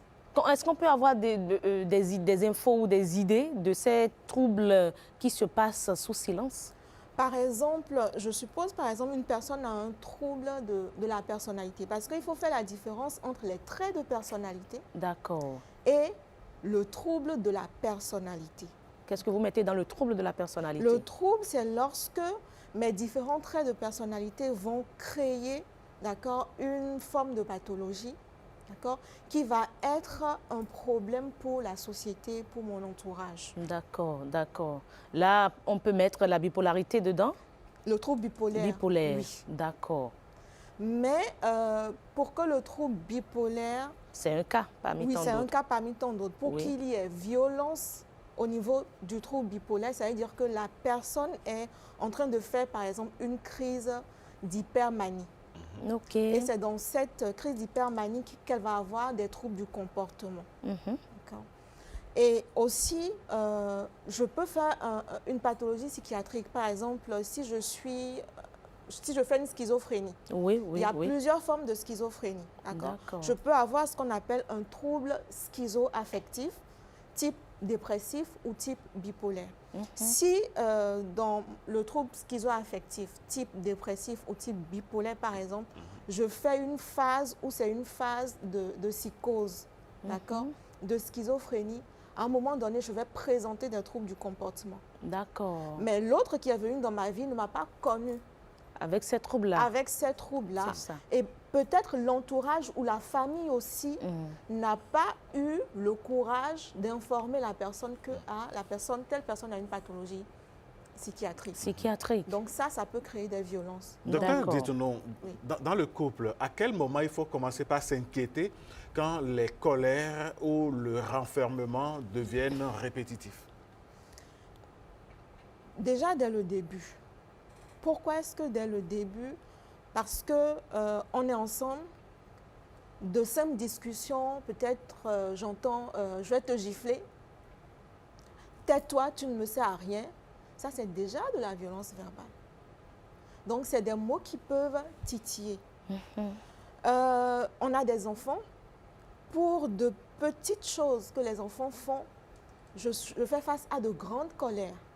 C'est-à-dire que cette personne a un problème de gestion des émotions.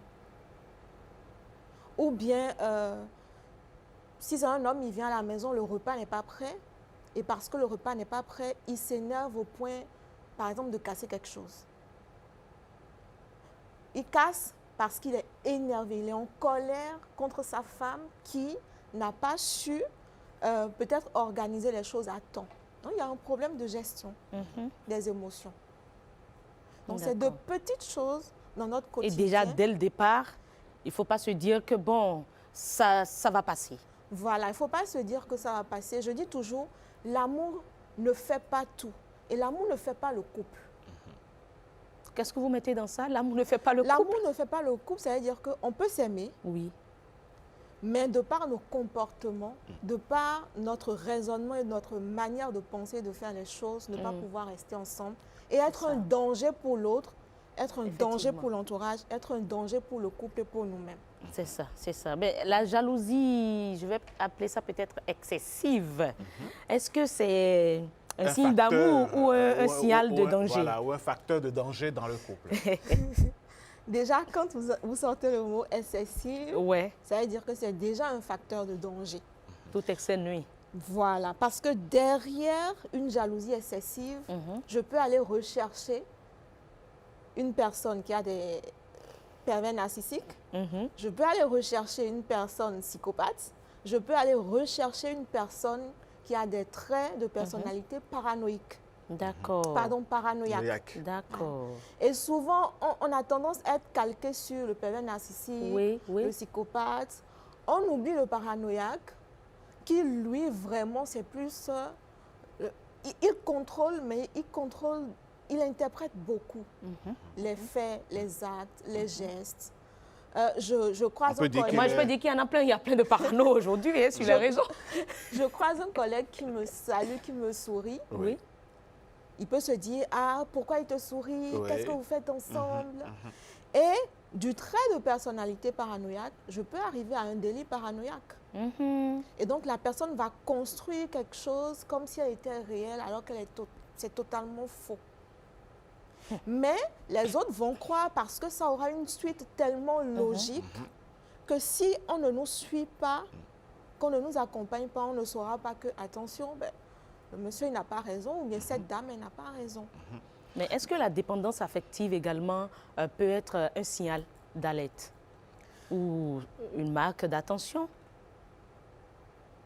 Dans le couple, déjà, on a une interdépendance. D'accord? L'autre a besoin de moi, j'ai besoin de l'autre. Donc, il y a une interdépendance. Donc, cette interdépendance va être différente d'une dépendance affective. D'accord? Maintenant, je peux avoir des traits de personnalité dépendantes qui va faire que je peux être dépendante. Je peux avoir besoin de l'aval de quelqu'un pour poser un acte, prendre des décisions. Maintenant, dans la dépendance pure, dans la dépendance affective, je m'efface totalement. Je m'efface totalement. J'ai besoin de la validation de l'autre. J'ai besoin que l'autre prenne les décisions pour moi. C'est-à-dire, l'autre fait tout pour moi. Mais ça peut conduire à la violence? Ça peut conduire à un moment donné à la violence. Si, par exemple, je suis en demande d'attention et que l'autre n'est pas réceptif, en mesure de donner. Voilà, il peut avoir des formes d'intolérance à la frustration qui peut conduire à la violence. Mais finalement, est-ce qu'il y a un profil type psychologique chez les auteurs S et R et ES de ces violences-là? De violence. Oui. Profil type, je ne vais pas catégoriser, mais je dirais déjà une personne qui sort d'une famille de violence conjugale peut reproduire ce qu'il a vu. Parce que nous sommes la somme de nos expériences. De ce que nous avons vu. Même si c'est depuis l'enfance. Et encore plus quand c'est depuis l'enfance, cela s'imprime dans notre subconscient. Donc, si j'ai grandi dans une famille de violence, je vais peut-être être amenée à reproduire cette violence-là, ou bien je vais être conduit, attiré vers des personnes qui sont violentes. Oui. Docteur Dietounou, est-ce que dans le couple, les bruits, les réactions, je dirais, violentes, et à contrario, la douceur et la compréhension ont des influences sur la survie ou, disons, l'évolution du couple? Totalement. Absolument. Absolument. Il y a ce qu'on appelle la communication non violente. Une communication non violente est basée sur l'empathie, l'écoute, la communication, la compréhension. Donc, tant qu'on est dans le couple et qu'on arrive à allier compréhension, communication, c'est normal, ça a une influence positive. Une bonne santé mentale a une influence positive sur le couple. Parce que le couple, c'est... On recherche quoi dans le couple? L'harmonie, l'épanouissement. Voilà. Donc, si je suis en bonne santé mentale, je suis à même d'offrir de l'harmonie à l'autre, d'offrir de l'épanouissement à l'autre, et c'est vice-versa. Mais très rapidement, permettez, pourquoi certaines personnes n'arrivent-elles pas à quitter les relations toxiques? Et ça finit souvent par la mort. Parce que parfois, elles ne savent pas qu'elles sont dans une relation toxique. Oui. On vous bat tous les jours. Est-ce que la relation toxique est toujours synonyme de violence physique? Non. Bon, on a parlé de toutes sortes de violences tout à l'heure, Alain. mais comment est-ce que, justement, on peut identifier une relation toxique et décider de partir, par exemple, ou bien rester, ou bien ne pas s'en rendre compte, comme vous semblez le dire, docteur? Déjà, si c'est une violence physique, je ne peux pas rester dans une violence physique. Même si vous aimez la personne, il faut partir. Partir ne veut pas dire détester, mais partir, c'est choisir de vivre pour que l'autre aussi peut-être se fasse aider. Mais elles disent souvent, ces femmes-là, quand je parle des femmes, mais les enfants sont là, où l'homme n'est pas prêt à laisser partir les enfants. Et pour ces enfants, il faut rester. Est-ce que c'est un bon choix? Partir aussi, c'est parfois beaucoup de préjugés. Elles ont peur des préjugés. On a toujours dit aux gens, sois forte, le couple n'est pas facile, il est comme ça. Jusqu'à ce que le fatal arrive. Alors, docteur Heureuse, nous sommes talonnés vraiment par le temps. Si nous avons des solutions, des conseils à donner, que direz-vous, docteur? Je dirais, connais-toi et connais l'autre. L'amour ne fait pas tout. Il faut chercher à savoir avec qui on est, ou bien dans quelle maison on va, quel a été ses vécus, ses expériences, et comment est-ce qu'il réagit dans des situations difficiles. Merci beaucoup. Alain Sochoumé, quand moi je l'écoute, dans sa conclusion, franchement, finalement, il faut peut-être qu'on revienne à l'étape ancienne où ce sont les familles qui s'épousent, où dans ces familles, on dit, ben, mon enfant, tu ne peux pas aller épouser quelqu'un là-bas parce qu'ils ont des antécédents. Peut-être revenir à ça pour éviter un certain nombre de problèmes. À défaut de revenir à ça, il faut pas négliger, donc, disons, la participation ou bien le mot des familles dans, dans la constitution des couples. Ce qui est sûr, tout ce que nous pouvons souhaiter, Heureuse Danodé, c'est de faire en sorte que la paix règne dans les couples, parce que quand les maisons se portent bien, les individus se portent bien, la nation se porte bien, la nation se porte bien. Absolument. Merci à vous. Et il faut surtout consulter quand vous êtes dans ce cas. Nous, on va continuer par s'aimer ici et vous aimer, mesdames, messieurs, amis téléspectateurs, sans briser quoi que ce soit. Au contraire, c'est vous donner l'amour encore et encore. On va donc prendre congé de Danonde et son invité pour réinstaller sur ce plateau une couleur qui, loin de toute violence, vous allez le remarquer, va nous apporter de l'amour à travers la chanson.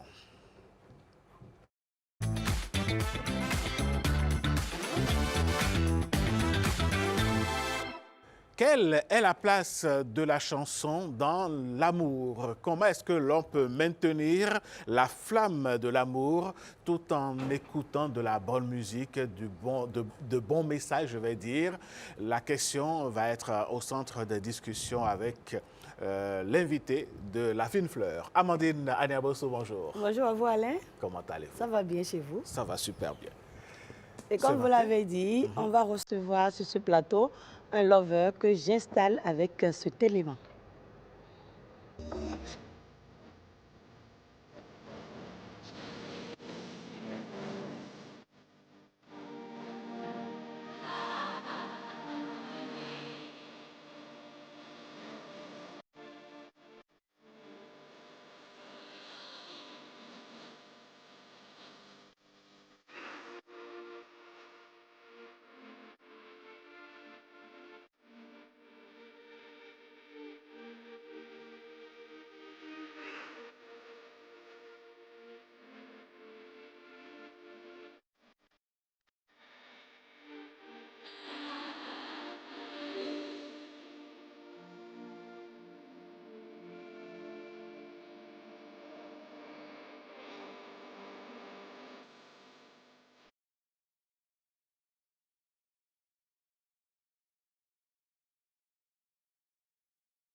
Et voilà, Alain Sochoumé, vous l'avez constaté, on reçoit sur ce plateau Nicanor. Nicanor, bonjour. Bonjour, Amandine. Merci à vous d'avoir accepté notre invitation. C'est moi qui suis honoré. Merci beaucoup. Nicanor, bienvenue chez vous. Merci beaucoup. Bonjour. Joli, joli. Est-ce qu'on peut déjà connaître l'idée derrière, un peu l'histoire derrière cette chanson? Joli, c'est une chanson qui parle de la femme, qui parle de la beauté de la femme. L'histoire derrière la chanson, c'est qu'on a voulu une chanson en même temps dansante, mais avec un message fort derrière qui compare la femme à tout ce qui est beau, à tout ce qui est inspirant, tout ce qui est, voilà, tout ce qui peut apporter de la couleur. Donc voilà, depuis l'écriture jusqu'au clip, on a respecté cette direction artistique de beauté, nature, tout ce qu'on a de beau dans le nord du Bénin, dans le clip. Et voilà, parler de la belle femme africaine. Voilà. Et on a constaté également que Nicanor chante beaucoup l'amour. Pourquoi? Parce que je pense que c'est le plus beau cadeau que le Créateur nous a offert. C'est le premier commandement, on doit s'aimer les uns et les autres. Je pense que si tout le monde s'aimait, je pense que si on mettait l'amour au centre de tout, on pourrait guérir tous les maux de cette planète. Donc l'amour, moi, ça m'inspire beaucoup. ça me permet aussi de parler de la femme, de parler des relations humaines, de parler de tout. En fait, c'est le centre même de la vie. Alors justement, Nicanor, quand on écoute la majorité de vos productions, elles sont basées sur l'amour. Est-ce que vous pensez qu'avec votre répertoire aujourd'hui, les textes que vous chantez, les Béninoises et les Béninois, les Ménobanes, ceux qui vous écoutent, peuvent maintenir la flamme de l'amour au sein de leur couple? Je peux dire aujourd'hui que nous avons la chance là d'avoir une écriture vraiment, comment je vais dire, perçante, qui comporte vraiment de grandes paroles. Bon, il y a beaucoup de personnes aujourd'hui qui félicitent Nicanor pour son écriture, pour ce qu'il apporte à chaque fois, le contenu de la chanson. Je pense qu'il y a beaucoup de personnes qui se retrouvent dans nos chansons, beaucoup de personnes qui revivent des situations personnelles dans nos chansons. Et je pense que c'est ce qui maintient nos chansons-là dans le quotidien de ces personnes. Donc je pense que oui, ça peut vraiment apporter quelque chose dans la vie des gens. Il y a des détails certainement, Amandine, sur Nicanor que nous allons faire découvrir à nos téléspectateurs. On va revenir sur l'élément que vous aviez demandé pour leur permettre de découvrir davantage quelques facettes de l'artiste que nous recevons sur ce plateau ce matin.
Promesses et de belles promesses. C'est vrai que, bon, on a quelques soucis, notre élément est en train de nous lâcher, mais on avait voulu donner quelques détails croustillants sur l'artiste. Mais ce morceau, Nicanor, comment est-ce que l'inspiration vous est venue et quelle était l'idée derrière de faire cette promesse à cette jeune fille-là? Dites-nous.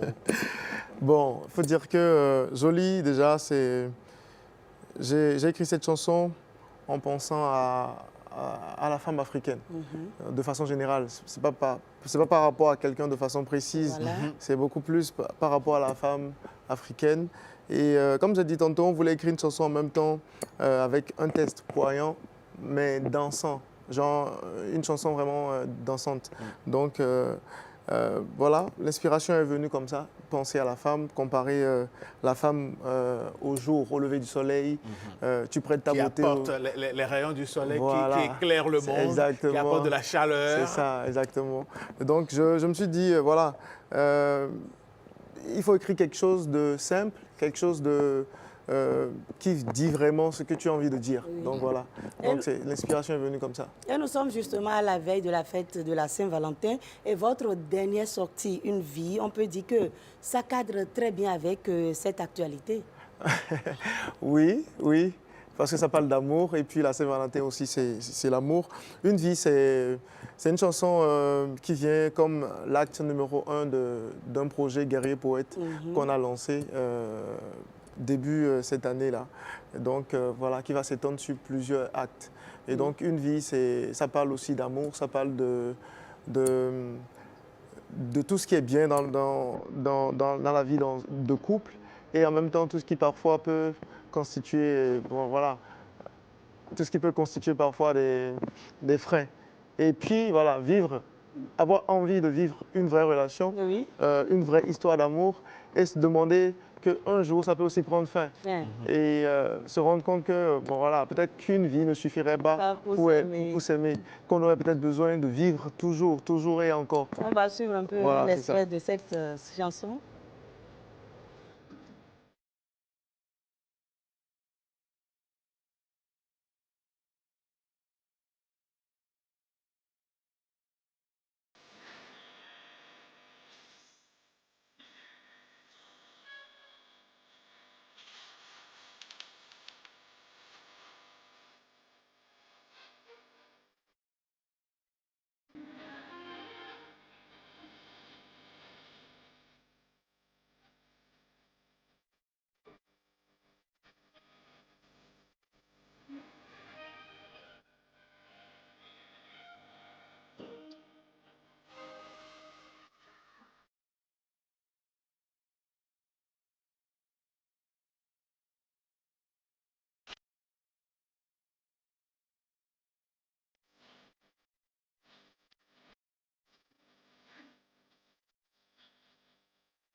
On revient sur ce plateau pour parler d'une vie, une chanson vraiment poignante, un texte avec beaucoup de profondeur. Si une seule vie ne suffit pas pour aimer, et vous dites que sagement vous allez l'attendre dans l'au-delà, quelle garantie avez-vous que dans l'au-delà, vous allez vous retrouver, Nicanor? C'est vrai qu'on n'a aucune garantie aujourd'hui, mais bon voilà, c'est pour dire que on aimerait vivre ce sentiment-là éternellement. Et c'est pour dire que s'il y avait quelque part où on aurait peut-être encore une autre chance de se revoir, alors que moi, je t'attendrai alors dans ce lieu-là, le temps que tu arrives. Et puis ici aussi, montrer qu'on ne pourrait pas supporter aussi perdre cette personne-là dans la vie d'aujourd'hui et qu'on préfère partir peut-être avant cette personne. Et donc voilà, c'est pour dire que c'est intense ce qu'on vit et puis en même temps c'est un peu triste parce qu'on se rend compte qu'un jour viendra forcément où on sera séparés à un moment. Oui. Et donc voilà. Il faut s'y préparer voilà, et s'aimer autant qu'on veut. Autant qu'on veut et puis espérer encore pouvoir continuer ailleurs si c'était possible. En réalité, en parcourant votre répertoire, disons la ligne directrice de Nicanor ne change pas puisque le public vous aura connu véritablement avec le clip, la chanson Mavo Mavo. Qu'est-ce que cette chanson a apporté dans la vie de l'artiste que vous êtes? Beaucoup de choses. Je pense que chaque artiste a cette chanson-là qui ouvre les portes, cette chanson qui lance véritablement la carrière. Et je pense que Mavo Mavo fait partie de ces morceaux-là où je dirais c'est ce titre-là pour moi qui m'a permis de me révéler au grand public. C'est une chanson qui a une place très importante dans mon répertoire et une chanson qui aujourd'hui demeure intemporel. Parce que même jusqu'à cette année, on continue de chanter cette chanson-là sur des scènes. Et cette chanson-là revient toujours dans les tops. Donc franchement, voilà. Et comment décrirez-vous alors votre évolution artistique par rapport aux premières scènes? Aujourd'hui, je pense qu'on a fait du chemin. On est parti de très loin. Aujourd'hui, on a essayé de réhabiller la chose, d'apporter une nouvelle couleur. C'est vrai, on chante de l'amour, on chante aussi la vie, on chante l'espoir. C'est vrai que la ligne directive principale reste l'amour. Il y a beaucoup de philosophie dans vos chansons. Oui, beaucoup. Parce qu'on essaie de rendre en fait, la chanson, c'est la première nourriture de l'âme. Et puis, moi, je pense qu'une chanson doit apporter quelque chose, doit changer quelque chose dans la vie de la personne qui l'écoute. Tu peux écouter une chanson le matin au réveil pour te motiver pour la journée. Tu peux écouter une chanson en voiture, en allant au boulot pour te donner l'énergie qu'il faut pour travailler. Une chanson quand tu es en joie. Tu peux aussi écouter une chanson quand tu es triste, quand tu as envie de pleurer. Donc voilà, et je pense que la chanson, selon son objectif, son titre doit avoir une touche spéciale dans la vie de la personne qui... On a remarqué également que vous chantez beaucoup plus en fond. Est-ce un choix stratégique? Aujourd'hui, ça a beaucoup changé, j'avoue. À un moment, oui, on chantait beaucoup plus en fond. Aujourd'hui, on essaie de mélanger du fond à du français et à d'autres langues pour essayer d'ouvrir un peu la musique sur l'international. À ne pas dire qu'on va abandonner complètement le fond. Cela ne veut pas dire qu'on va l'abandonner complètement, mais c'est pour dire qu'aujourd'hui, on a besoin de faire comprendre la musique à tout le monde. J'ai découvert une autre chanson de Nicanor, Veux-tu m'épouser? Veux-tu m'épouser, qui est un clin d'œil à... Une demande en mariage? La question se pose, justement. Veux-tu m'épouser, elle peut être utilisée pour une demande en mariage, justement, comme le titre le dit. C'est une chanson qui est une déclaration d'amour et qui est, comme vous l'avez mentionné, une demande à l'être aimé, de faire partie de sa vie pour toujours. Et c'est aussi un clin d'œil à une grosse figure de la musique, une légende de la musique béninoise, membre du Polyrythmo, qui est mon grand-oncle, monsieur Vincent Rérenou, et qui avait sorti cette chanson-là. Quand je me rappelle, j'étais en première, Veux-tu, le titre de la chanson. Donc on s'est un peu inspiré de cette chanson-là pour chanter Veux-tu m'épouser. Si la régie est prête, on va suivre un peu Veux-tu m'épouser? Oui, pourquoi pas. On va poser la question et on verra la réponse. On pose la question, Téléspectateur.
En tout cas, Veux-tu m'épouser? Absolument, c'est clair. C'est clair que demain, 14 février, ça va vraiment lever, comme vous le dites. Ça va se négliger. Il y aura certainement des demandes en mariage, pourquoi pas? Pourquoi pas? C'est la chanson idéale pour faire sa demande en mariage. Dites-nous déjà, Nicanor, est-ce que vous rêvez? Vous avez déjà fait beaucoup de featuring, mais avec quel artiste international ou africain vous rêvez encore de partager un studio? Ouais, on a eu la chance de faire des collaborations. Je tiens à rajouter un petit truc si vous permettez. Oui, allez-y. Moi, je ne pense pas qu'il faut seulement attendre le 14 février pour célébrer l'amour. C'est vrai que ça va lever demain, mais il faut que ça love tous les jours. Il faut qu'on partage de l'amour tous les jours. Bon, pour revenir à votre question, oui, on a fait des collaborations. On en a fait avec des artistes congolais, togolais, ivoiriens, de grands noms ici aussi au pays. Et voilà, on rêve grand. On rêve un jour de collaborer avec de grands noms nigérians, avec de grands noms français, voilà, avec de grands noms américains. Donc voilà, c'est ça. Allez. Un petit acapella avant de descendre de ce plateau. Ce sera le cadeau de la Saint-Valentin aux téléspectateurs. Pour les fans. On fait silence et on écoute du Nicanor. Ne vois-tu pas à quel point je t'aime, à quel point je souffre, à quel point mon cœur saigne en silence? Ne l'entends-tu pas? La routine tue mon âme. Des preuves d'amour dans le vide, mais combien de fois t'as tort et puis moi j'ai tout pris sur moi. J'ai pleuré, j'ai juré, mais t'as la clé de mon cœur, t'es mon seul repère. Ah, je veux mourir dans tes bras, emporter ton parfum sur moi. Je t'attendrai sage dans l'au-delà, jusqu'au jour où tu viendras. Et oui, c'est la promesse donc de Nicanor Hassan Ciné.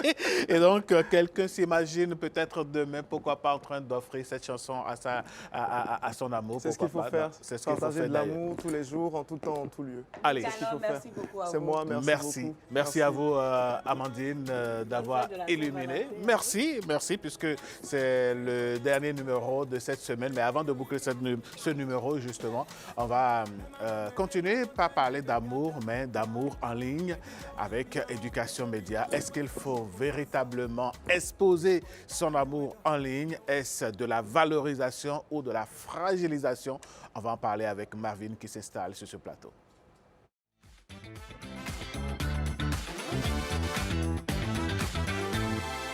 Marvin, bonjour. Bonjour Alain, bonjour chers téléspectateurs.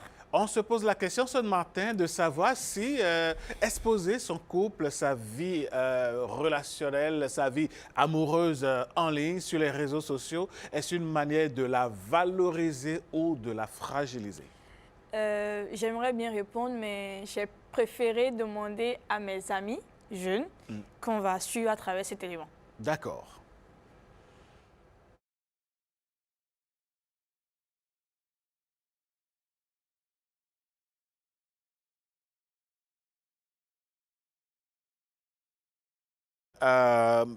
Quand on pose la question, quand on vit sa vie qui devrait être son jardin privé, son espace à soi, quand on l'expose à tout le monde, à quoi doit-on s'attendre? Normalement, c'est exposer sa vie sur les réseaux sociaux à des limites parce que déjà, c'est peut-être une forme de valorisation du couple. Montrer que l'on aime la personne, montrer que c'est pour assumer en fait son choix. Toutefois, il y a le fait que, on l'a dit ici avant-hier et encore hier, mettre son couple en ligne donne la possibilité à tout le monde de s'initier dans votre relation. C'est-à-dire que vous donnez l'approbation aux gens de critiquer ce que vous avez peut-être vu et vous vous êtes tué là-dessus. Plusieurs personnes, en fait, vont s'initier dans votre relation et d'une manière ou d'une autre, ça fragilise parce qu'au fil du temps, il y a la relation X qui offre une Mercedes à sa copine et toi, tu es à la maison, disons forcément, une voiture. Tu n'as pas, oui. et tu n'as pas les moyens pour le faire, mais ta copine vient te voir pour te dire, tel couple a montré, ils ont donné une voiture à sa copine, pourquoi tu ne peux pas faire pareil? Donc, il y a la comparaison qui s'installe, il y a le besoin constant, en fait, d'être au niveau des autres, alors on sait tous qu'il y a le miroir digital, ce qui est forcément publié sur les réseaux sociaux n'est pas forcément vrai. Du coup, cette comparaison peut créer de la tension au niveau des deux côtés ou chez une personne du couple qui va se sentir en fait lésée, marginalisée. Je suis tout le temps comparée, je n'ai pas les moyens de faire telle chose à ma copine ou à mon copain. Je dois être comme telle relation en ligne. Donc, ce n'est plus valoriser l'amour au sens normal, mais valoriser l'amour pour avoir l'approbation des gens. Et je ne sais pas si l'élément est prêt. Non, mais l'élément était prêt, je vous le dis, mais sauf qu'il y a certainement un souci avec. Okay. On ne pourra pas écouter malheureusement vos amis qui apportent des réponses à vos questions. Mais est-ce que Marvin, quelque part, vouloir être dans l'air du temps, vouloir être présent pour que les autres aussi sachent que nous aussi, on est en train de vivre une histoire d'amour. Est-ce que ce choix, par exemple, ne peut pas se comprendre quand on sait qu'on voudrait quand même prouver à l'autre qu'on l'aime, que nous sommes ensemble? Est-ce qu'on a toujours conscience des dangers, des risques que cela peut comporter? Bien évidemment que non. La plupart du temps, c'est comme je le dis, on veut suivre la tendance. Parce qu'il y a ce qu'on appelle les collaborations qui ont débuté ou bien qui ont qui ont démarré via les couples en ligne. Parce que quand on crée un branding de couple heureux en ligne, couple à visibilité, il y a la possibilité que des marques viennent nous voir, nous proposer des contrats et tout ça. Donc c'est dans cette optique-là que la plupart des jeunes veulent exposer leurs relations en ligne, donc créer en fait une sorte de communication autour, pour ne pas dire commercialiser leurs relations. Voilà. Donc la plupart des jeunes qui le font en fait veulent sûrement commercialiser leurs relations. Donc les opportunités là c'est bien, mais quand en fait ça devient un peu trop flagrant, c'est-à-dire que même quand vous finissez votre rupture, votre relation, vous n'êtes pas apte à dire sur les réseaux sociaux que vous n'êtes plus ensemble. Donc vous devez essayer de tenir en fait une relation fictive aux yeux du monde numérique. Fictive, voilà. Justement. Et là, ça devient du faux en réalité. Ça devient du faux. Vous n'êtes plus en paix avec vous-même. Donc, exposer son couple là, c'est de la valorisation, c'est parti à la fragilisation. Parce que vous allez valoriser, vous allez transformer ça en bien commercial, et les gens partager, les gens apprécient. L'autre chose aussi, Marvin, qui pourrait arriver, c'est que vous appréciez bien votre partenaire, tout va bien, vous êtes dans votre monde, mais dès que vous vous mettez sur la place publique, vous ne pouvez pas empêcher les commentaires des autres. Est-ce que les commentaires dévalorisants d'un des conjoints, par exemple, ne pourraient pas amener le couple à vaciller? C'est ça. Parce qu'on suppose que les deux personnes qui se sont mises en couple, en fait, sont sur les réseaux sociaux chacun. Et l'autre surveille l'un à temps plein. Donc, on suppose que le mari ou la femme allait mettre un commentaire à très belle photo sous le post d'un million garçon. Le mari viendra pour dire, donc, tu le trouves mieux que moi. Donc, en fait, en même moment, ça crée beaucoup de tension. Donc, on est en même temps contrôlé, on est en même temps surveillé. Et il y a quand même cette forme de pression-là qui est là. Le fait de mal interpréter la réaction ou l'action qui a été émise à travers le numérique par les couples, c'est quand même quelque chose qui est très fréquent et qui augmente la fragilisation dans les relations. Marvin, que faut-il faire finalement? Je pense que déjà, avant de s'exposer en ligne, il faut déjà s'entendre et connaître les limites. Parce que c'est bien de poster les sorties et autres, mais dès que ça entre un peu dans la vulgarité, il faudrait limiter. Ensuite, je pense qu'il faudrait se dire que tout ce qu'on voit sur le numérique n'est pas vrai. C'est-à-dire une relation parfaite peut être en réalité une relation toxique. D'accord. Donc, il faudrait faire plus attention. Merci beaucoup, Marvin. Mesdames, Messieurs, ça va être donc stop et fin de cette émission de ce matin, vendredi 13 février 2026. Tout le bonheur a été pour nous de vous avoir accompagné tout au long de cette semaine. Merci de continuer par suivre les programmes de BNTV. Le meilleur reste à venir. Que Dieu nous garde. À très bientôt.